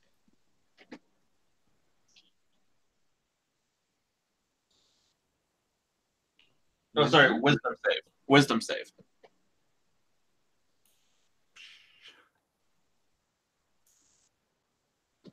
Yeah, it's a wisdom saving throw.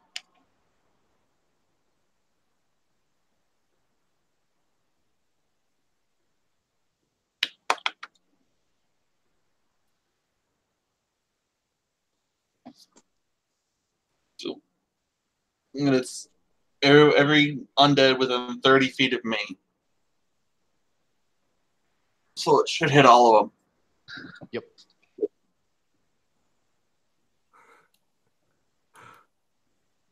feel like Claw and me are talking. What are you trying to say, boy? We're so close. I'm trying to time it with you.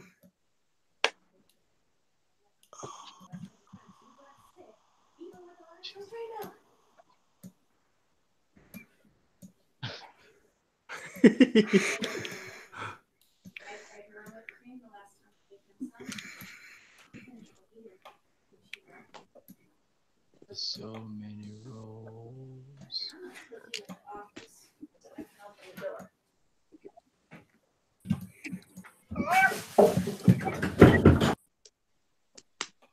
Whoa, now.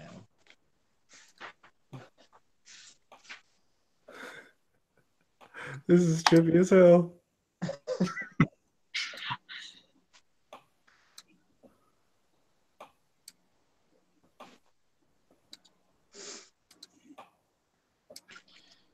Okay. So What's that when about? you do What's that, Bruce?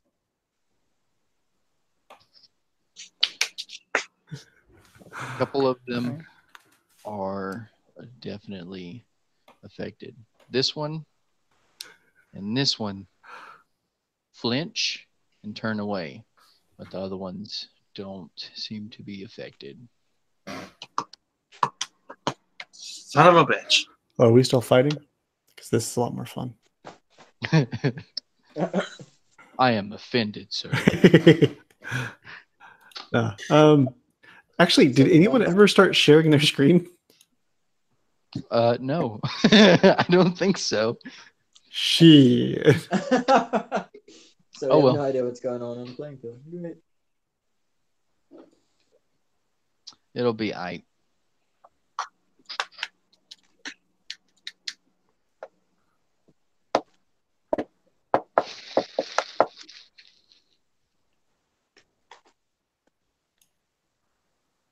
There's a way to just share like one screen, right? I forget how to do it. So, Kariki, any more actions? Yes, that is. I guess I have a move action that I'll use to do a backflip. Wonderful. It's a solid backflip. It's a solid backflip into a kickstand.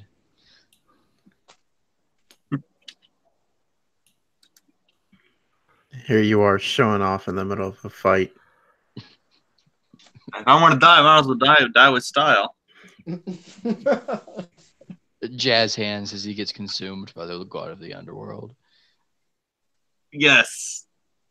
All Jazz right. hands for life. All right, Anu. I believe I have the share going.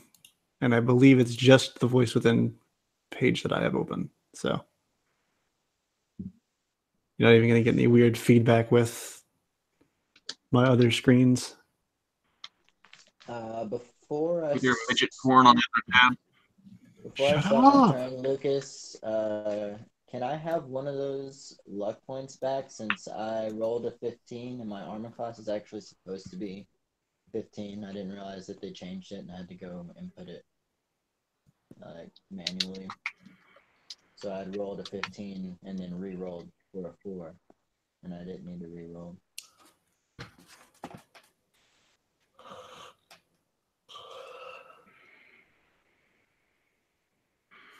But if you reroll a 15 when your AC is 15, that means that it's a hit anyway. Isn't it not a hit when it's the same? No, Doesn't it if have it's to be tied, it over? goes to the attacker. If it meets, it beats.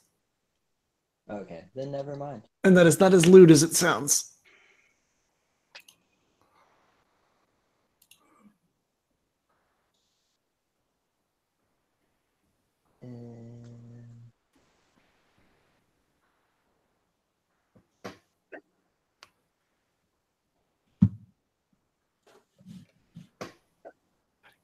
Okay, are the two that are closest to Claw, did they turn away or are they still active?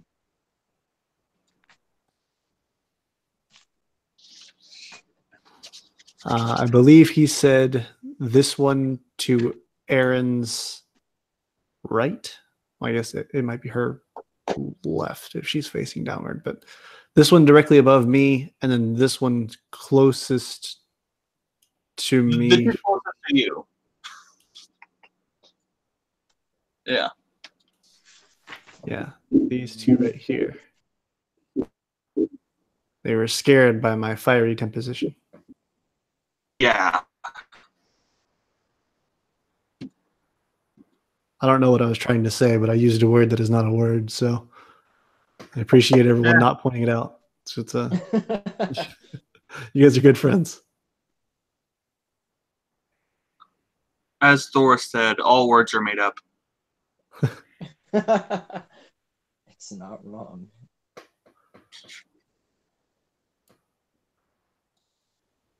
Can I restart my phone? Rip.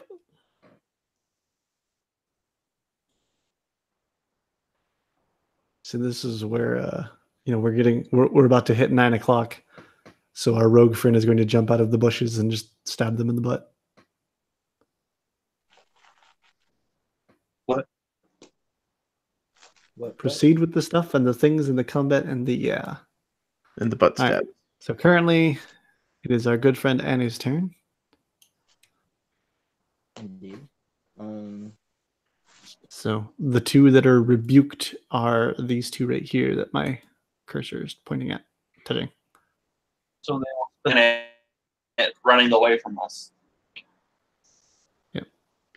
That works. I'm going to use my bonus action and get the move cursor. There are too many boxes on my screen. Move cursor, I think. And I'm going to use my step of the wind to step through this guy since he's not paying attention to me right now. And I'm going to get into the fray with you guys. Is that so many attack opportunities, though? No, the one that was immediately to my right is not paying attention. He got rebuked. So really, Yeah, but that's still 4 attack of opportunities at least.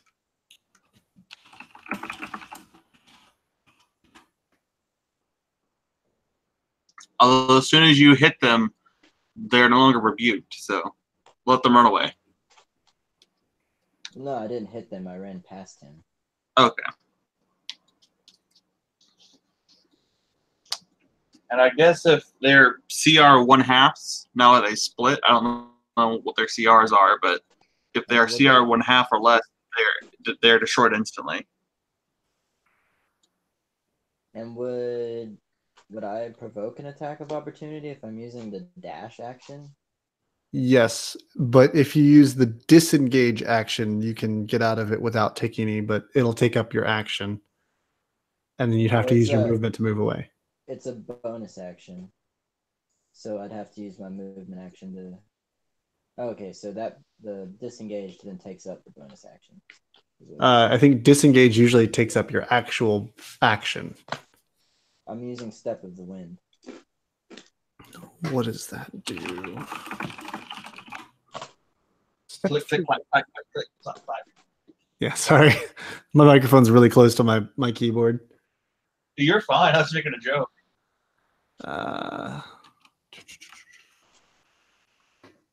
Step of the Wind. Step of the Wind. You can spend 1 key point to take the disengage or dash actions as a bonus action on your turn, and your jump distance is doubled for that turn. So yeah, so you get to disengage as a bonus action, so you can then spend your movement to move without incurring any attacks of opportunity. Why, thank you, Nigel. So yeah, I do that thing. So for the cost of a key point, you don't take 6 attacks of opportunity. It seems okay. That's legit. And you still have your standard action, so. Which I use to cast Hex on the non-rebuked spirit next to Claw.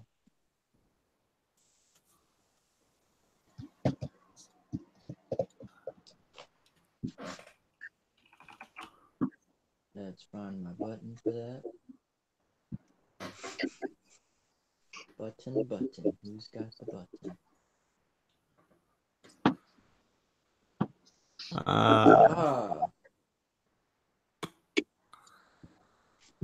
Actually, yeah, I'm level 4, actually.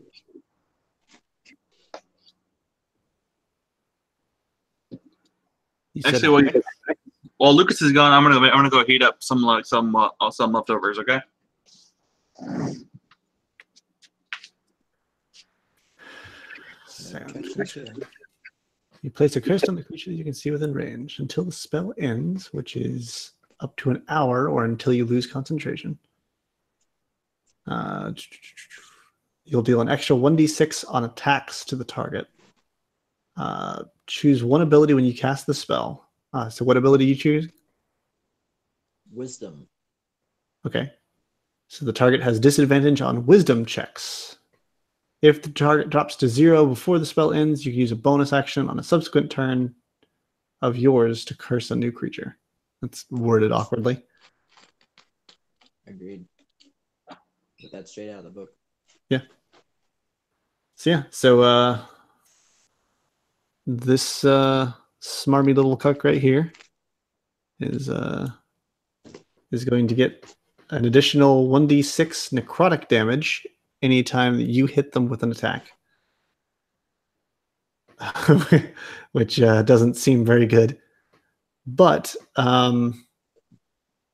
they do get disadvantage on wisdom Which for is the next important. hour. And if they fall before that hour is up, if you have maintained concentration this entire time, then you get to shift that hex to someone else. So yeah. Worth it. So I believe that would be everything for your turn. Yep. If I had already been over here, I could have used that spell as a bonus action, which would have been nice. But...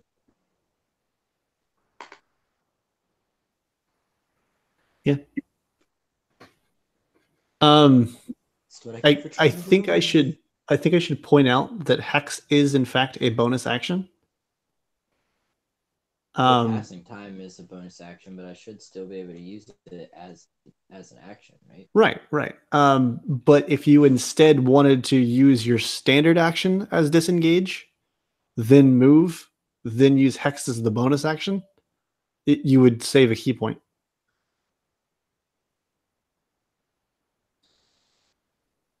You're right. I'm gonna do that thing. It's in recording. It happened exactly that way. You didn't hear anything, YouTube.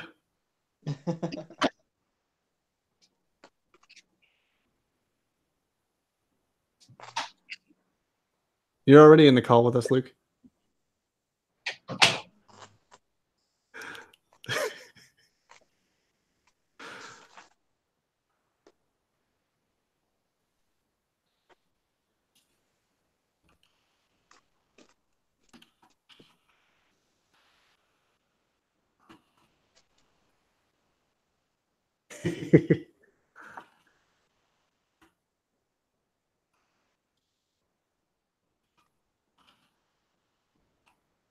I'm going to type out a quick note for that hex.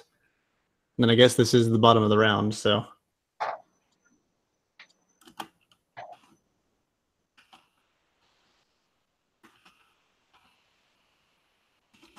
He's getting berated. Yeah, it's past. Oh, it's getting really close to 9, so I think he's getting. Yeah, it's not 9 yet. We were promised until 9. We started late. Come on. Okay, I'm in. Oh my god, stop. Okay. It's God speaking. I had the volume on the TV on so I could hear you guys, and then the headset made everything go to hell quick. So I missed a lot of that because a naked kid just ran upstairs and was like, "Give me underwear" in the middle of all of that. So How yeah. dare you need underpants, child? Oh God. Oh God. I'm free. Free ball. Okay, so you hexed the thing, right? So you hex this thing, and then it takes necrotic damage, and then you evaded. You did what with the step into the way? I didn't use the step into the way. I just used my standard action to disengage. I moved, didn't invoke any attack of opportunities, and then I used Hex as my bonus action, so I can save a key point. Right? That's what happened. YouTube, you heard it. Mhm. Makes sense to me. See you guys in 2 weeks. 2 weeks. That's optimistic. Yeah, You're right. it takes an extra 1d6 necrotic damage from Anu's attacks. Yep, About makes 15 it more minutes. sense. Lock the door. Nah, yeah, I'm just kidding. We're gonna probably finish out one more round, and then I'll close it out. Wrap it up, whatever. All right. Oh wait, never mind. That's not what happens. What? I have to do a thing. I forgot something else is included in this and yeah, things happen. I have to go check a thing real quick, and then the thing happens, and then yeah, and stuff, and Fucking A+ Stuff descriptions, and, man. In other words, these guys are not the boss battle that we're looking for.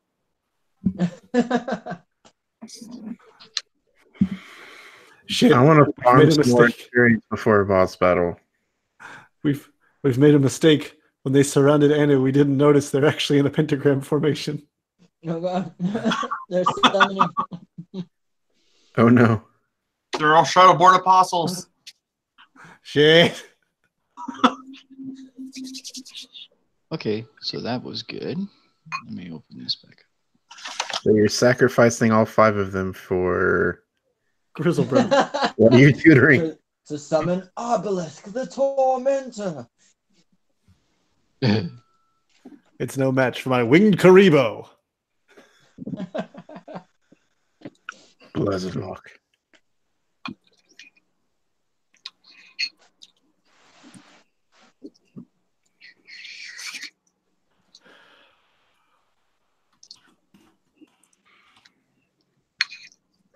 A wild desecrator demon shows up.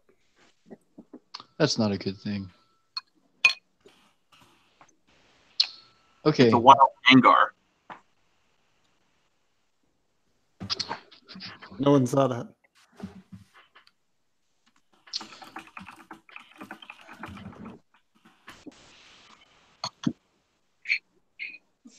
Okay, so yeah, so that happened. What's everyone's passive perception? 14. 16. 14, but I figured in a combat we wouldn't have passive perceptions in combat. Well, there's a thing happening, so I need to know passive perceptions. I'm going to tell you that I'm already going to fail passive perception. I'm too busy focused on these 2 shades or entities. So yeah, I'm not going to make it. Okay, These so I two know you said yours is 16. 16.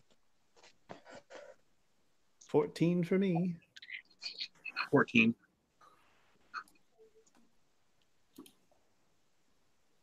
Okay, so 15 or higher notices that an arrow comes streaking through the air and hits in the midst of these shades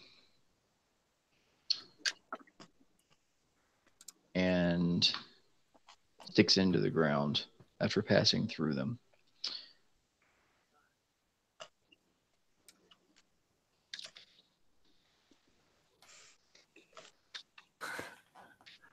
Quick, So yeah, that's that. quick, stranger, roll sneak attack dice.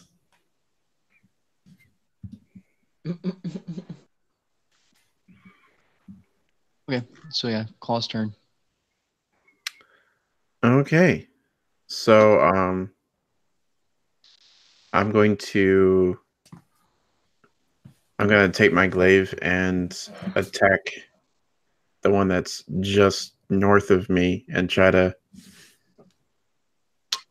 push him away from Aaron, I guess. And with that, I'm also going to use Smite Undead.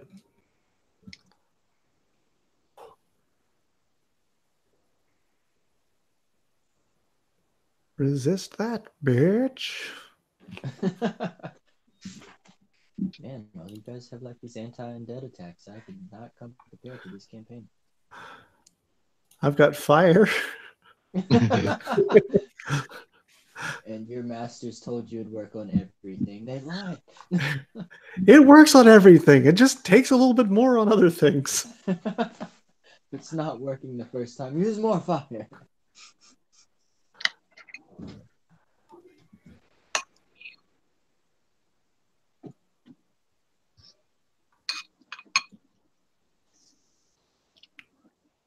Okay, so felt like more of a solid hit that time.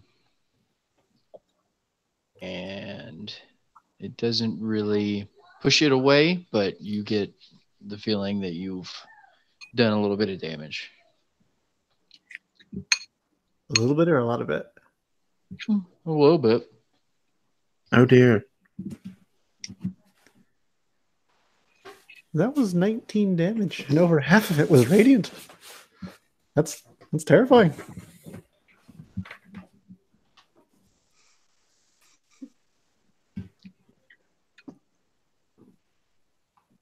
Everyone run and hide. The cleric's the only one that can fight it. Got anything else? Actually, no, because my whole mission is to protect Aaron, and I'm staying right here.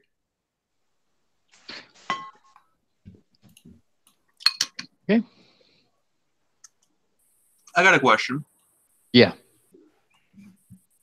Are all of these guys identical? Yes. Like perfectly identical. Perfect mirror entities of each other. Okay. And the one that took a hit, did it physically change because of the injury? No. So like its cloak wasn't scratched or anything? No, it all the attacks are kind of passing through them. So it's not really leaving marks or tearing cloaks or anything. It's just kind of like they're semi-incorporeal.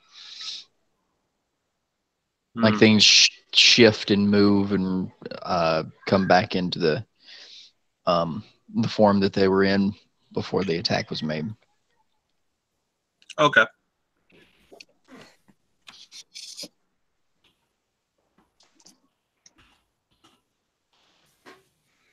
Proceed.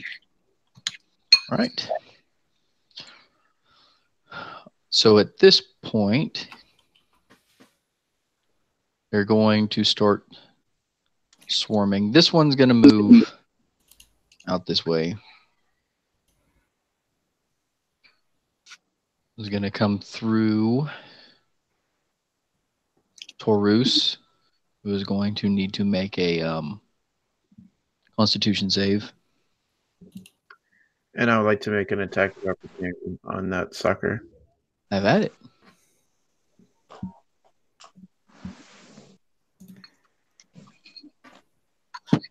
And that would be a Is it? 19. Tell me what it does. All right, let me pull this piece of paper up here really quick.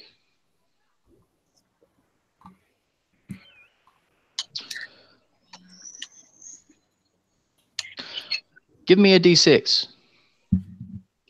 Just roll a D6.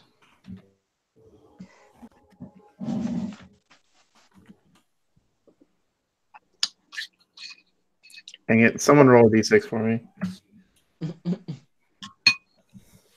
I don't feel like looking up the macro real fast. Identical. Yeah, excellent. You almost Great. had it. It's Gods have spoken. it's slash R space 1d6. Darn it. Okay, I put the slash in the wrong spot. You also didn't. Um, didn't Yeah, I don't think Okay. you have to do the 1 if it's just a d6.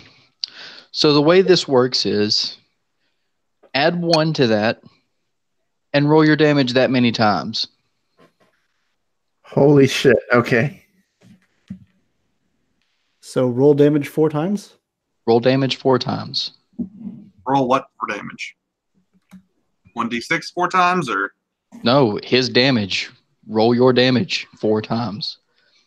roll hitting himself?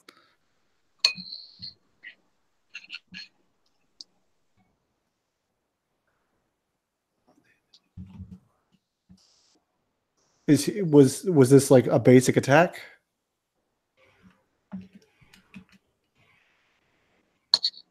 Jesus. Those are horrible rolls.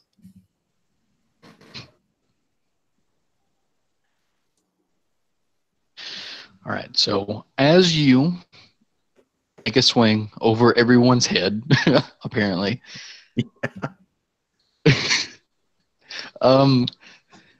you feel the divine might of Kyranos pulse through you. Can I do something just for effect with the Kyranos? Can I Thunderous Smite with this and use my last first level spell slot?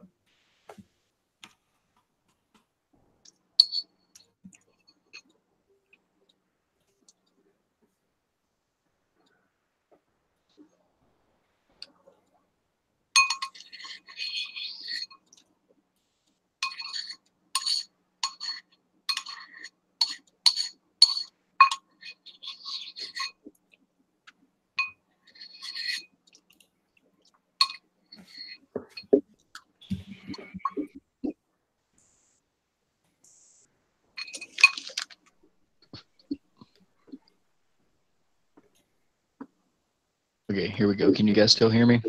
Yeah, we're Yeah. good. All right. Can I add the Thunderous Smite to this? Yeah, yes, you may.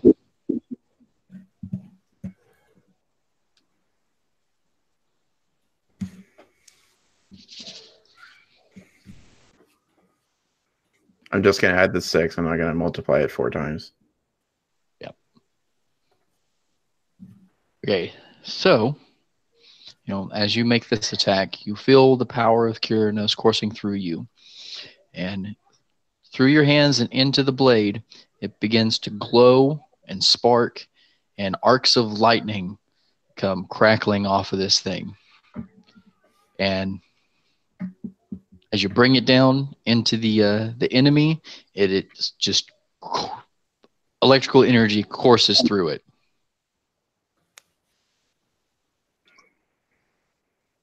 And as you make contact, there is the crack of thunder.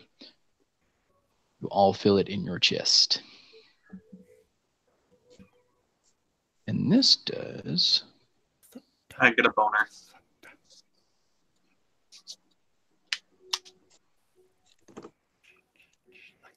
uh, 9.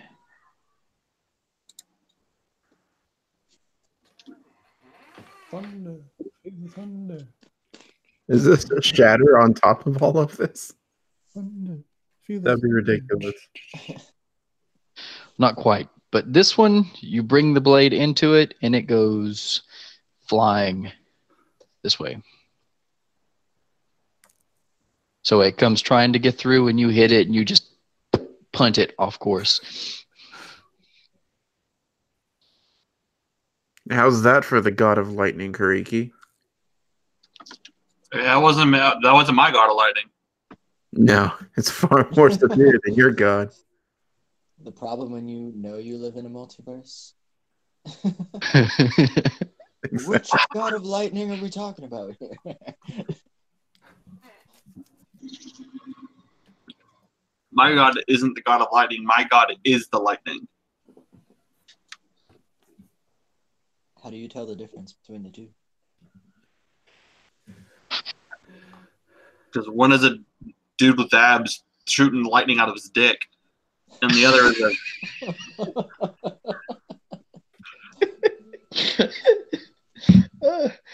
and the other is lightning made manifest. Talk about a thunderous smite there. Okay.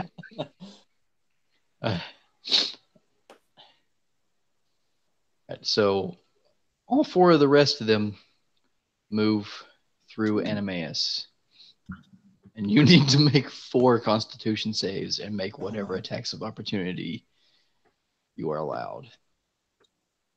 I think you can only do 1 attack of opportunity per round. Yep. Yeah, unless you have a special feature. Well,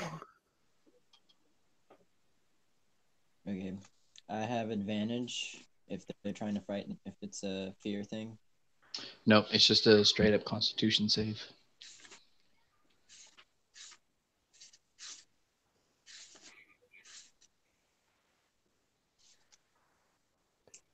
That's scary because my constitution sucks.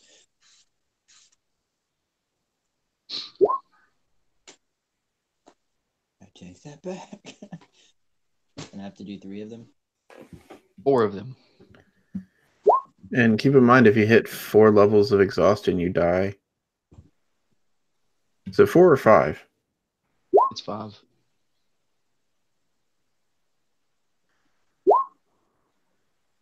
So, and what's giving you advantage on this? I'm sorry, I'm not 100% sure. I'm not sure. I was just pressing the button. It's giving it to me automatically, so something's wonky in my thing. So just take the first one. It's only advantage. I thought like their attacks like were fear based, and I have advantage on. Oh, no. So with that, you gain 3 levels of exhaustion.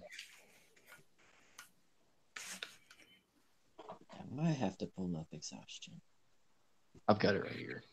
And with that 3rd level of exhaustion, you have disadvantage on attack rolls and saving throws. And your speed is halved. And you have disadvantage on ability checks.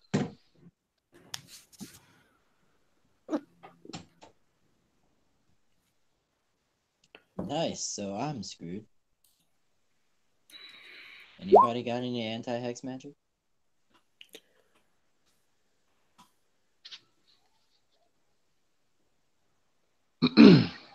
I guess I will still do an attack of opportunity on the one closest to me.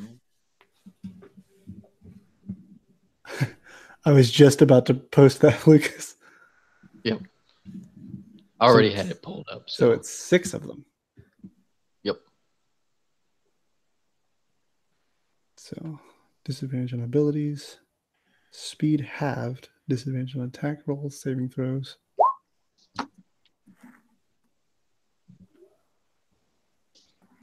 Hit point maximum halved. 5 speed reduced to 0, 6 is death. Right, so I'm going to say that is a miss. And all 4 of the ones that are, well, these 4, not all 4, but the 4 of the ones that are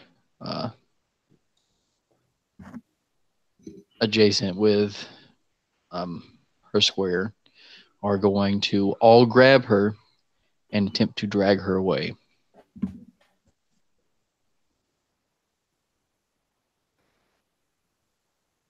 And as they grab Aaron, the behind them in this area, the ground starts to open up in this black well of smoke and starfield.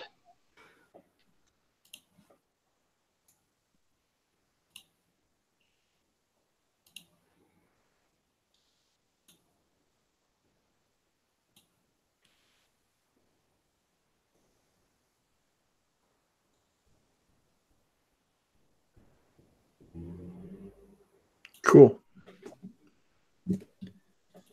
So yeah, you got, if you have a reaction left, you can take it. try and keep this from happening because they still have movement.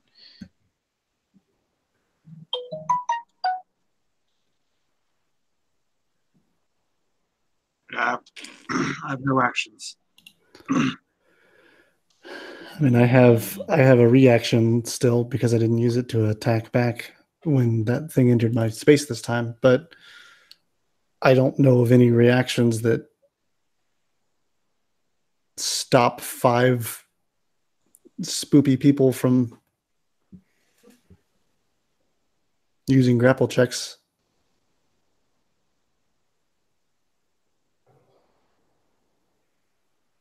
It's not at least not with level 5 characters. Yeah. We are worms. Useless worms.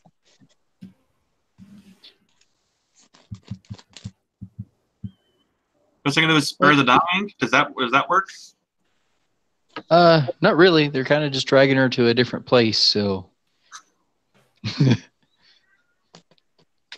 I'm pretty sure that's a reaction action.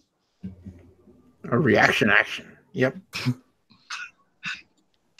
Y'all knew what I meant. Oh, I know.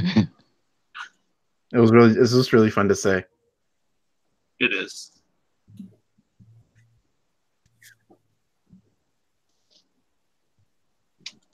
okay. Well, I guess. Well, she's dead. So I'm not even gonna try anything. I thought we should have just let her kill herself in the first place. But no. I mean, so dark, man. Is it really moral to try to stop someone to kill them from killing themselves if they want to do it? Like, It's not very, very libertarian. I mean, did she pass? That's a pretty good strength check. Yeah, but there's 4 strength checks with advantage. So wow, gangbang. Never thought I'd see any of that in this campaign. hold on.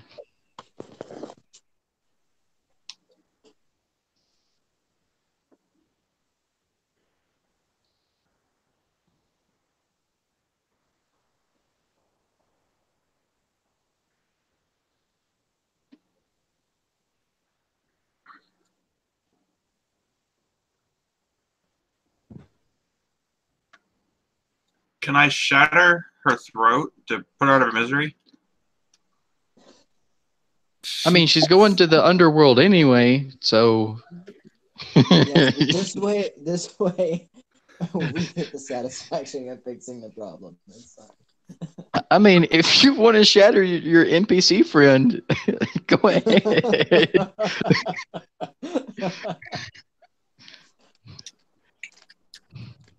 I don't know. At least this way, like she won't be dragged into hell in a corporeal form.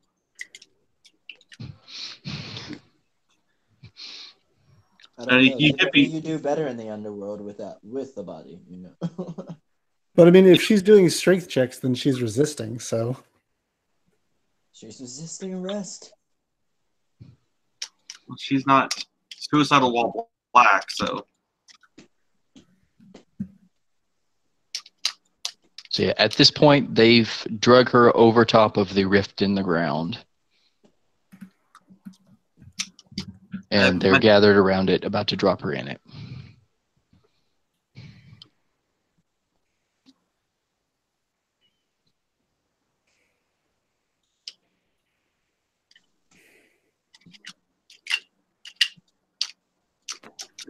So is the rift at like the campfire? No, it's where she is now. All right. This is really hard for me playing Claw because half of me is probably going to jump in after her, and half of me wanting to stay here. Well, which one would Claw do? That's what Find I'm out saying. in 2 weeks on the next episode of The Voice Within. cloth days.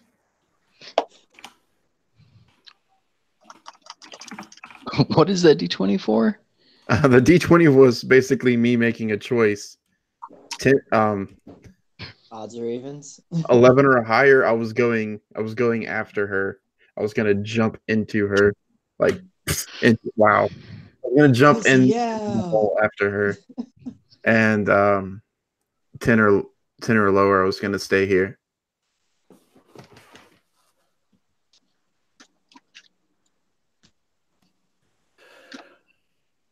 Yeah, I literally think there's nothing we could do to stop this. They can move through us, so we couldn't even body block for her. We can't. Yeah, there was no way. It's almost like someone's trying to railroad us into the underworld. I said, "See, Hey, man. Man, that's a few sessions away. Stop skipping ahead. It's like watching the finale before you even start the series. You better quit that stuff, man. Spoilers. Yeah, but I want a gold mask." It said flip to page 25, not 52.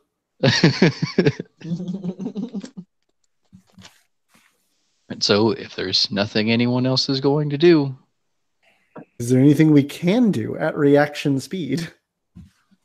No, not at reaction speed. Hey, talking is a free action. On your turn. We can still scream.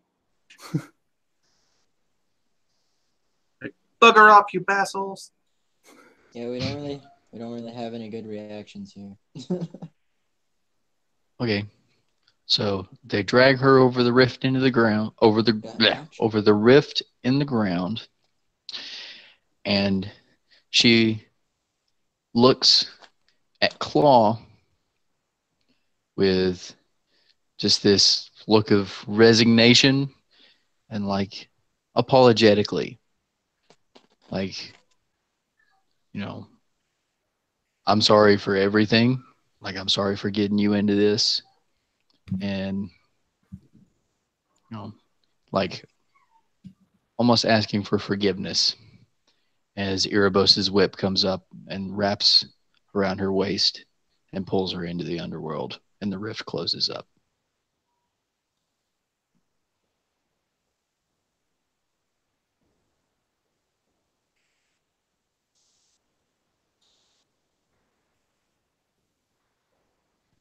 All right, I'm going back to bed. I've seen enough shit today. And I haven't even had breakfast. Oh yeah, we didn't eat anything.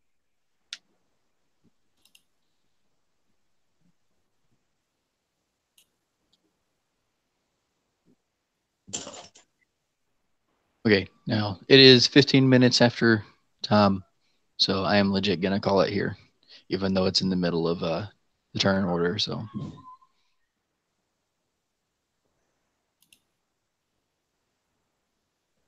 any questions or comments before we depart? See you guys in another month and a half. Yeah, for real. I'm trying not to make that happen, guys. I really am. So we still have to fight these suckers? That's to be determined, I suppose. I mean, I definitely haven't been measuring out where my fireball is going to land the last couple turns. I mean, they're all kind of one side of the board. Yeah, like if I put it here, it hits all of them except for this one right here. So it'll hit all of them and none of us. Perfect. All of them except one.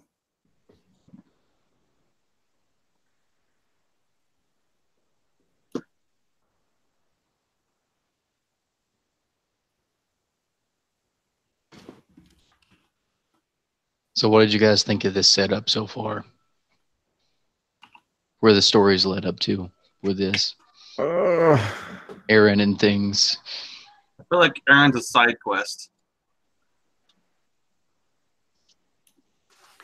A side quest that has to be done in a limited amount of time.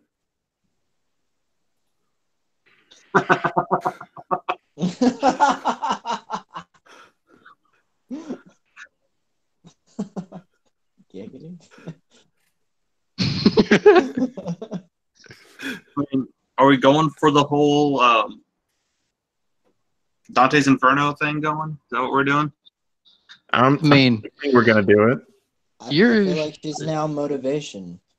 I mean, currently the motivation was to go up, down. You know, the underworld is kind of the wrong direction.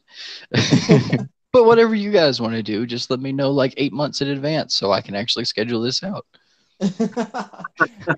Or what we could do is kind of like Dante's Inferno, where if we go through all 9 layers, each of us has their own layer that we DM.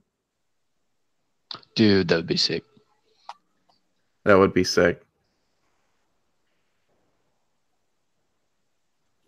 Maybe for a later time. Yeah. Yeah. Because level 5 characters in Dante's Inferno sounds like a really bad time. Sounds like fun. If we survive.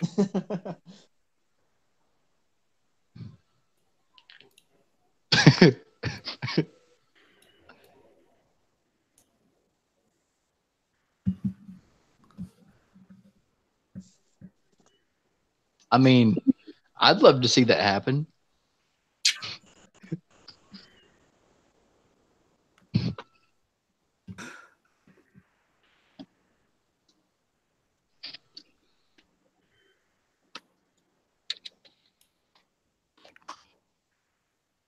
Okay, well. You'll guarantee that it hits all of them.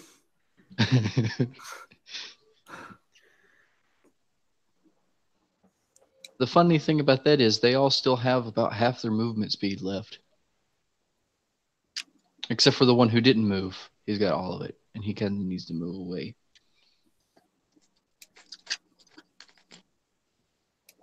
Right? Yeah, I'm going to go ahead and do that while I'm thinking about it.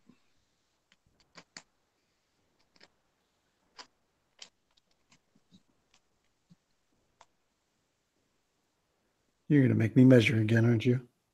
Yep. Hey, that's up to you, man. You bastard. Okay. So, yeah, there's still a whole bunch of actions and things that I could do, but I'm gonna, we're way over time in terms of Danielle's measurement. That fireball's still pretty logical. Yeah. Yeah. I wasn't gonna hit this guy anyway.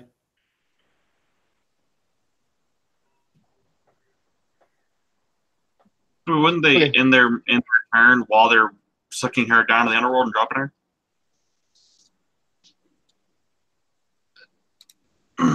Oh, Yeah, I'm wrapping up now. you said 8:30, Yeah, I'm wrapping up now. and you lied about. A lot about what? Your mic's still on.